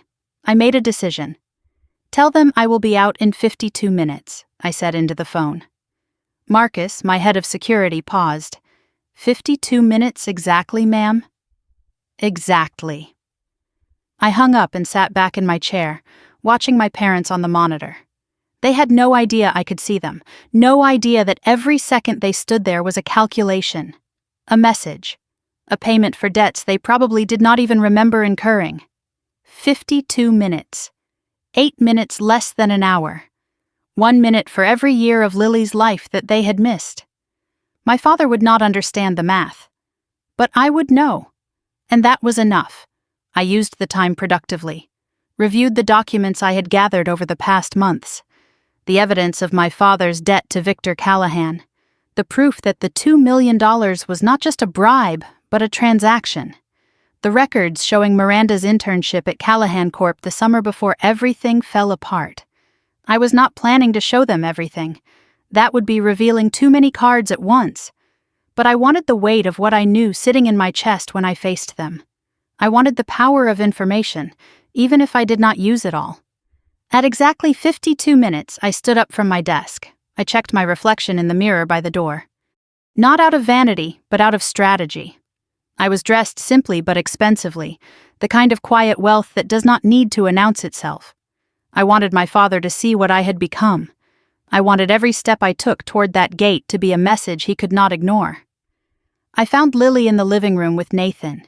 She was showing him a drawing she had been working on all morning, explaining each figure with the serious intensity that 7-year-olds bring to their art. "I will be right back, sweetheart," I told her. "I need to talk to some people outside." She looked up at me with curious eyes. "Who is it, Mommy?" I glanced at Nathan. He gave me a small nod of support. "Whatever you decide," his eyes said. "I am here. Just some people who need to speak with me," I said. "Stay inside with Nathan, okay?" She nodded and went back to her drawing. Content. Secure. Completely unaware that her grandparents were standing at our gate, waiting to see if they were worth 60 seconds of her mother's time. The walk from my front door to the gate was long. I had designed it that way. A sweeping driveway lined with mature trees, the house visible but distant, the kind of approach that gives visitors time to appreciate what they are approaching. I walked slowly, deliberately, letting my parents watch me come closer, letting them see the estate behind me, the gardens, the evidence of a life they had no part in creating. When I reached the gate, I stopped. The iron bars stood between us, solid and immovable, a boundary that I controlled. My father straightened up immediately when he saw me. He attempted a smile that looked painful on his face. This man who had screamed that I was a stupid mistake was now trying to look warm and fatherly. The performance was so bad it would have been funny if it was not so tragic. My mother finally raised her eyes. They were red. She had been crying recently, maybe for days, maybe for years. It was hard to tell with her. For a long moment, none of us spoke. I let the silence stretch. I wanted them to break first. I wanted to see who they were now, 8 years after they had shown me exactly who they were then. My father broke first. Of course he did. "Paige," he said. His voice was rougher than I remembered, worn down by stress and age and the weight of his own failures. "Thank you for seeing us. We have been wanting to talk to you. There are things we need to explain." I did not respond, just looked at him. Let him keep talking. Let him dig whatever hole he was about to dig. He launched into a speech he had clearly rehearsed, words about family and misunderstandings and water under the bridge. He talked about the past being the past and the importance of moving forward. He mentioned that everyone makes mistakes, that holding grudges was not healthy, that blood was thicker than any disagreement. He even said he was proud of what I had built. Proud. The audacity of that word in his mouth. I let him talk for almost 3 minutes. 3 minutes of hollow words and empty promises, rehearsed in his mirror, polished for this moment.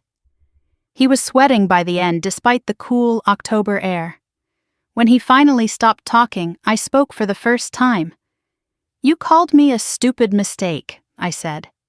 My voice was calm, controlled, the voice of a woman who had spent 8 years preparing for this exact moment. "You told me I was nothing. You gave me 1 hour to pack my life into garbage bags, not suitcases. Garbage bags.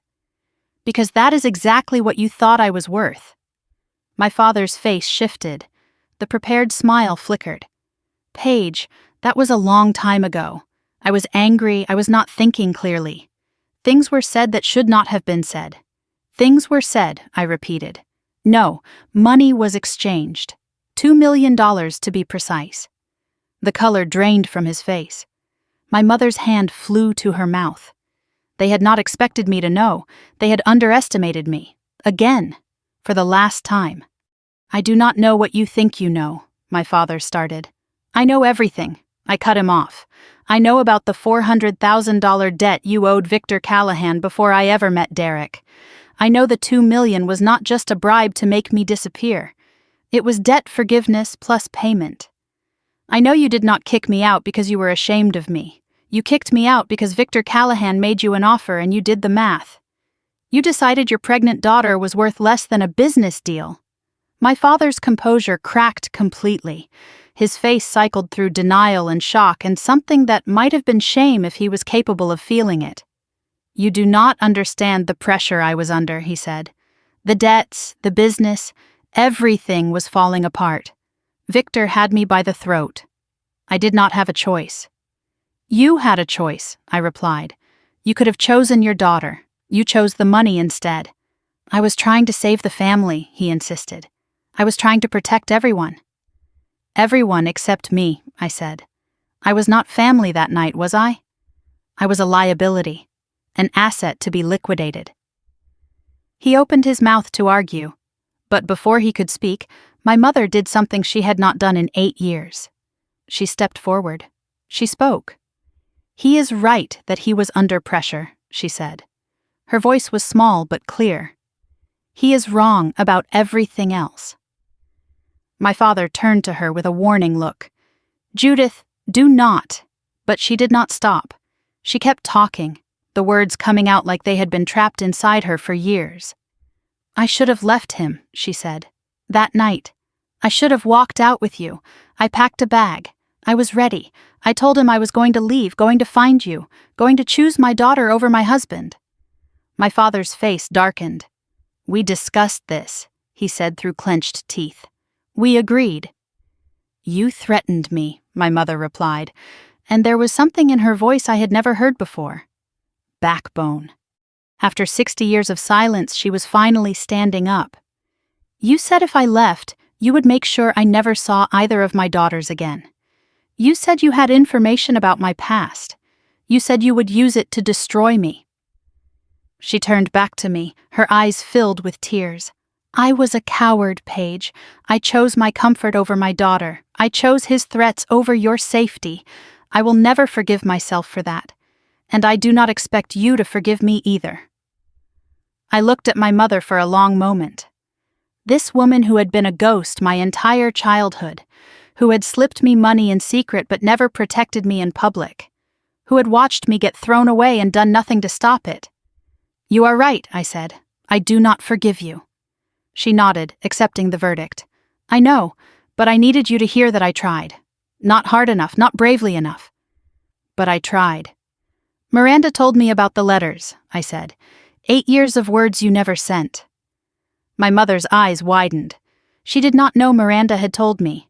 "Every birthday," she whispered. "Every Christmas. I wrote them all. I just never had the courage to mail them." "No," I agreed. "You never did." My father tried to regain control of the conversation. He straightened his shoulders. summoned what remained of his authority. "Paige," he said, his voice harder now, "whatever happened in the past, the fact remains that we are your family. We are your parents. And right now, we need your help." He laid out the situation, the bankruptcy, the foreclosure, the complete collapse of everything he had spent his life building. He needed money. He needed a bailout. He needed the daughter he had thrown away to save him from drowning in the consequences of his own choices. I listened without expression. Let him finish his pitch. Let him empty himself of every desperate argument. When he was done, I shook my head slowly. "I am not going to help you," I said. "Not because I want you to suffer, but because I do not owe you anything. You made that clear 8 years ago when you gave me 1 hour to pack my life into garbage bags. The debt between us was settled the moment I walked out your door." My father's face contorted with anger. "After everything I did for you," he shouted. "After all those years of raising you, feeding you, putting a roof over your head, this is how you repay me? You mean the years of making me work for free at your dealership? The years of telling me I was not good enough? The years of treating me like a disappointment because I was not the son you wanted? Those years?" The anger bounced off me like rain on glass. I had spent 8 years preparing for this moment. His rage had no power anymore. He tried guilt next. "We are old, Paige. We have nowhere to go. You are our only child who has the means to help." I felt nothing. The guilt he was trying to summon had been burned out of me years ago. Finally, he tried something that looked almost like genuine remorse. His voice cracked, his eyes got wet. He said he was sorry. He said he had been wrong. He said he had made the biggest mistake of his life. "Too little," I said. 8 years too late. I told him I hoped he found peace, but he would not find it here. Not at my gate, not in my home, not in my life. My mother spoke one more time. Her voice was barely above a whisper. "Can I at least see her?" she asked. "Just once. Just to see my granddaughter." For one moment my heart wavered. This was my mother, the woman who had braided my hair when I was little, before my father decided that was too feminine. The woman who had slipped me money through the years, secret gifts of love she could not express openly. Then I remembered the letter she had written and never sent. The years of silence. The choices she had made over and over to stay with him instead of finding me. "Lily does not know you exist," I said. "Keeping it that way is the kindest thing I can do for her." My mother's face crumpled. My father put his arm around her, still trying to maintain some dignity, still playing the role of protective husband even though he had protected nothing and no one. Behind me, I heard the screen door open, small footsteps on the gravel. My heart stopped. Lily came walking up beside me, her curiosity having finally overcome Nathan's supervision. She took my hand and looked at Warren and Judith with the innocent assessment of a child who has never known cruelty. "Mommy, who are they?" My father's face transformed, hope and longing and something desperate reaching toward the granddaughter he had never met. He opened his mouth to speak. "No one important, sweetheart," I said before he could get a word out. "They were just leaving." "Oh," Lily said. She waved at them with the casual friendliness of a well-loved child. "Bye!" Then she turned and walked back toward the house, completely unbothered. My father watched her go with an expression of physical pain. "She is beautiful," my mother whispered. "She looks like you." "She looks like herself," I replied. "And she will never know what it feels like to be thrown away. That is my legacy, not yours." I told them to leave. My father argued. My mother did not. She just reached into her purse and placed an envelope on the ground beside the gate. No words, just a look that held apology and grief and something that might have been pride. They turned and walked back to their car. An older vehicle, showing the kind of wear that comes from deferred maintenance and stretched budgets. They drove away slowly, like they were hoping I would change my mind. I watched until they disappeared around the corner. Then I bent down and picked up the envelope my mother had left behind. My name written in her handwriting. Something inside that was not money. I could feel the shape of papers. I stood at my gate until the sun started to set, holding that envelope, not ready to open it. "Mommy," Lily called from the house. "Nathan says dinner is ready." I tucked the envelope into my pocket and walked back toward my family. The real one, the chosen one. The past could wait until tomorrow. But I knew, holding that envelope, that whatever was inside would matter, would change something, would be the last word my mother might ever give me. I waited until Lily was asleep to open my mother's envelope. Some grief needs to be felt in private. Nathan offered to stay with me, but I needed to do this alone. Whatever was inside that envelope was between my mother and me, and I was not ready to share it with anyone until I understood it myself. The house was quiet. Lily's soft breathing drifted down the hall from her bedroom. Nathan had gone home after dinner, understanding without being told that tonight I needed space. The only light in my office came from the lamp on my desk, casting everything in warm shadows that felt appropriate for what I was about to do. The envelope was heavier than it looked, not with physical weight, but with years. 8 years of words that had never found their way to me. 8 years of a mother's guilt and love and regret, sealed in paper and hidden from a husband who would have destroyed them if he found them. My hands were steady as I opened it. I had survived worse than paper. Inside were not one letter but dozens. Thin sheets covered in my mother's careful handwriting, some yellowed with age, some newer and crisp. I spread them across my desk and counted. 47 letters, every birthday, every Christmas, random dates that must have been days when the guilt became too heavy to carry without putting pen to paper. The first letter was dated 1 week after I was kicked out. "Dear Paige," it began, "I do not know if you will ever read this. I do not know if I will ever have the courage to send it. But I need to write to you because the silence is killing me. I read every letter that night, all 47 of them. And somewhere around letter 23, I started crying and could not stop. The letters were not apologies, they were conversations. My mother had written to me as if I could hear her. She told me about her days, about the emptiness in the house after I left, about the way my father refused to speak my name and how she whispered it to herself when she was alone. She asked me questions she knew I could not answer. "Are you safe? Are you eating enough? Is the baby healthy?" Year 1 was desperate and guilty and barely coherent. The handwriting was shaky, the words running together, the pain bleeding through every sentence. Year 3 was more composed, but sadder. My mother had learned to live with what she had done. She had not learned to forgive herself. Year 5 held a surprise. She wrote about leaving Warren, about almost doing it, about packing a bag and getting in her car and driving halfway to Hartford before turning around. She could not go through with it. She was too scared, too broken, too convinced that she had lost the right to be my mother the night she let me walk out the door. Year 7 made me stop breathing. "I found your company website today," she wrote. "Thornton Consulting. You kept the name. You made it mean something good." I cried for an hour. Not because I am sad.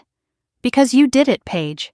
You became everything your father said you could not be, and you did it without us. Because of us. I am so proud of you. I know I have no right to be. But I am.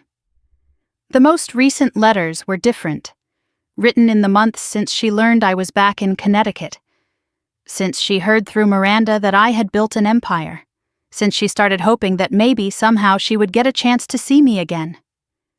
The final letter in the stack was not addressed to me. It was addressed to Lily. My hands trembled as I unfolded it. My mother had written to her granddaughter, knowing she might never deliver it, knowing it might be the only words she ever got to give the child she had never met.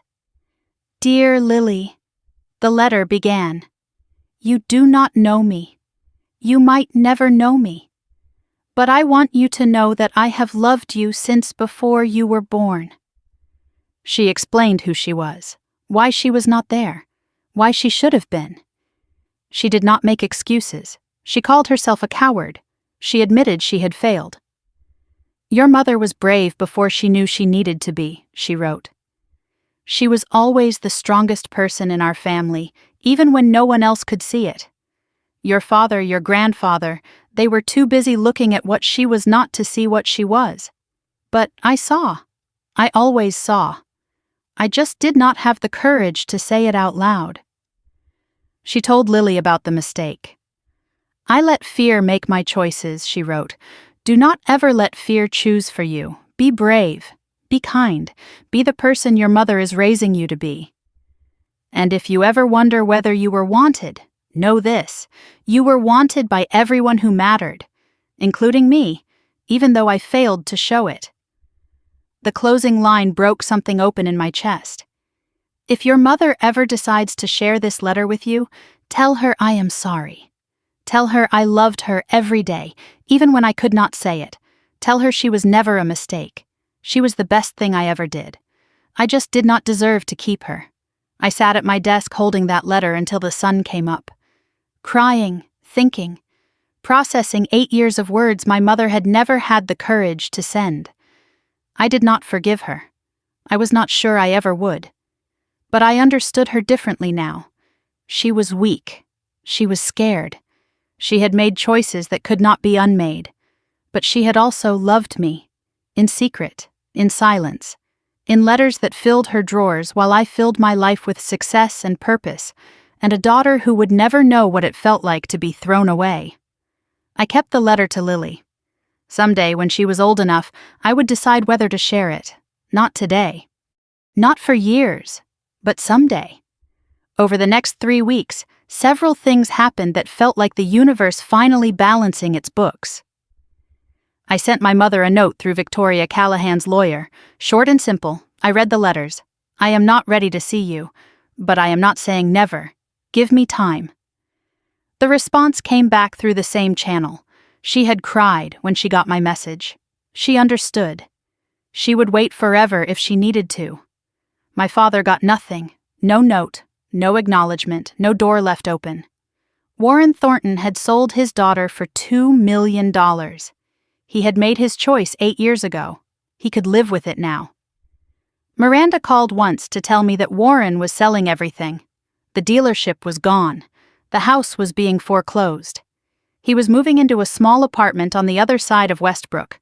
A man who had once owned half the town now reduced to renting a 2-bedroom unit in a building he would have mocked 10 years earlier. I listened to the update without comment. I felt nothing.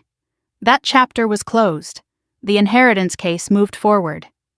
Victoria's lawyers were excellent, and Victor Callahan was too sick to put up much of a fight. The DNA evidence was undeniable. Lily was officially acknowledged as Derek's biological daughter, entitled to her share of the Callahan estate. Victoria called me when the court ruling came through. She was crying. She had spent 40 years watching her husband destroy everyone she loved. Now, finally, she had managed to save one person from his cruelty. He cannot erase her, Victoria said through her tears. He spent his whole life making people invisible, but your daughter exists. She is real, and she will inherit what is rightfully hers. I thanked her, not for the money, for the acknowledgement, for refusing to let Victor have the final word. Derek found out about Lily 3 days after the court ruling, Victoria told him. His response was exactly what I expected: shock, guilt. A desperate need to make things right that was 8 years too late. He reached out through lawyers, wanted to meet Lily, wanted to be involved, wanted to play the role of father now that the courts had made his daughter's existence official. I sent him a single letter through my attorney. I did not attack him, did not blame him, just stated facts. You chose to leave before she was born. You had 8 years to find out what happened. You did not look. Do not pretend you want to be a father now that the courts have made her existence official. I told him Lily had a father. His name was Nathan. He had earned that title by showing up every single day for 2 years. Derek did not get to skip 8 years and then claim a seat at the table. If Lily ever wanted to find him when she was an adult, that would be her choice. Until then, he was not to contact us again. He did not reply, did not contest, just disappeared again, the way he had always done when things got difficult.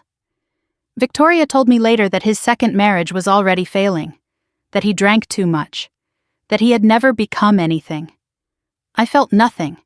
He was a stranger who happened to share DNA with my daughter. That was all. Nathan proposed on a Tuesday evening in our backyard, with Lily watching from the window and pretending she was not. He asked me to walk in the garden after dinner. The autumn flowers were still blooming, and he had installed string lights that made everything glow like something from a fairy tale.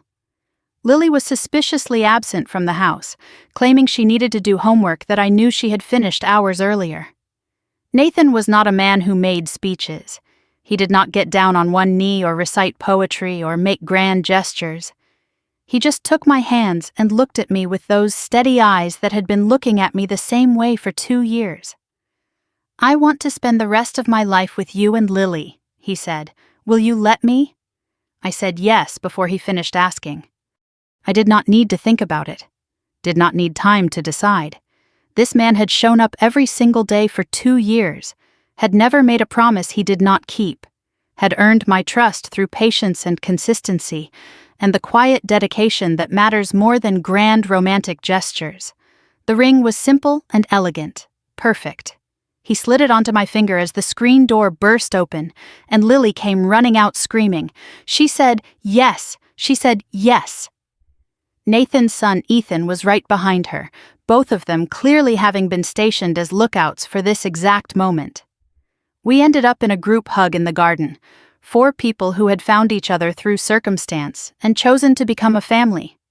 Lily's 8th birthday party was small. Just the people who mattered.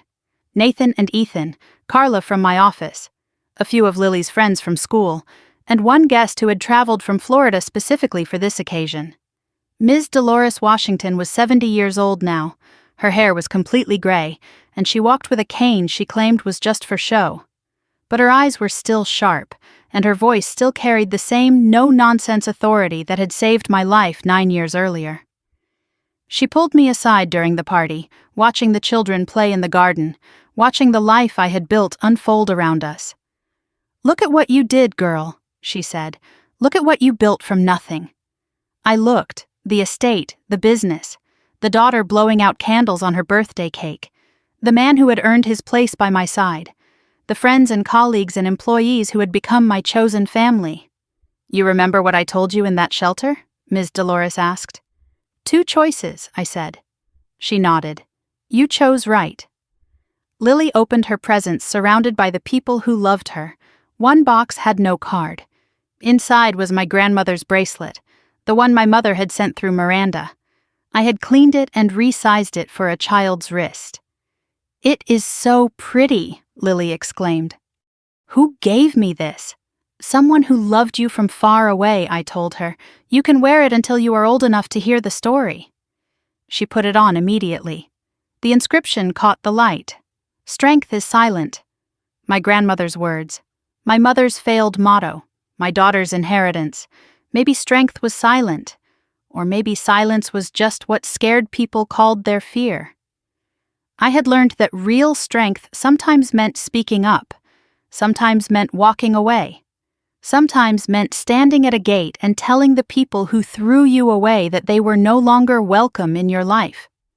That night, after the party, after Lily was asleep with her new bracelet still on her wrist, I sat in my garden and finally let myself feel it all. 9 years since I was thrown away with garbage bags. 9 years of building, fighting, surviving, proving every single person who counted me out absolutely wrong. I thought about what I had lost. A family that did not deserve the name. A father who measured my worth in dollars and found me lacking. A mother who loved me in secret but never in public. A sister who celebrated my destruction. I thought about what I had gained. Everything that actually mattered. The final accounting was clear. Thornton Motors was gone. Warren lived in a small apartment, alone with the consequences of his choices. Miranda was working retail, her comfortable life collapsed along with her father's empire. Judith was waiting, hoping for a door that might open someday. And me? I owned an 8-acre estate. I ran a company worth millions. I was raising a daughter who had never felt unwanted for a single day of her life. I was engaged to a man who had earned my trust through 2 years of showing up. Not a single piece of it came from Warren or Judith Thornton. Not a single success was built on their support. Everything I had built from the ashes of what they destroyed. My father called me a stupid mistake once. He was right about one thing. I was unexpected. But I was never a mistake. I was a phoenix he tried to burn before I could rise. I rose anyway, not because I am special, not because I am stronger than anyone else, but because I had a daughter who needed me to rise. And that was enough. That was everything. Those who throw away their children do not get to claim their success. I built my empire without them. I raised my daughter without them. I found love and family and happiness without them.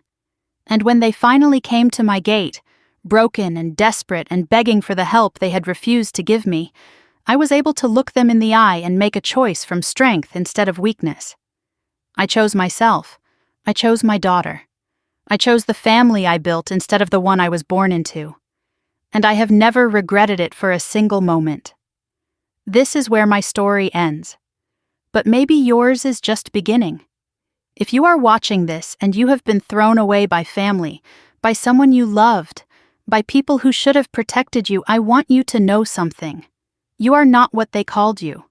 You are not the names they gave you. You are not the value they assigned you. You are the person you choose to become, and no one can take that choice away from you. Thank you for staying with me through all of this.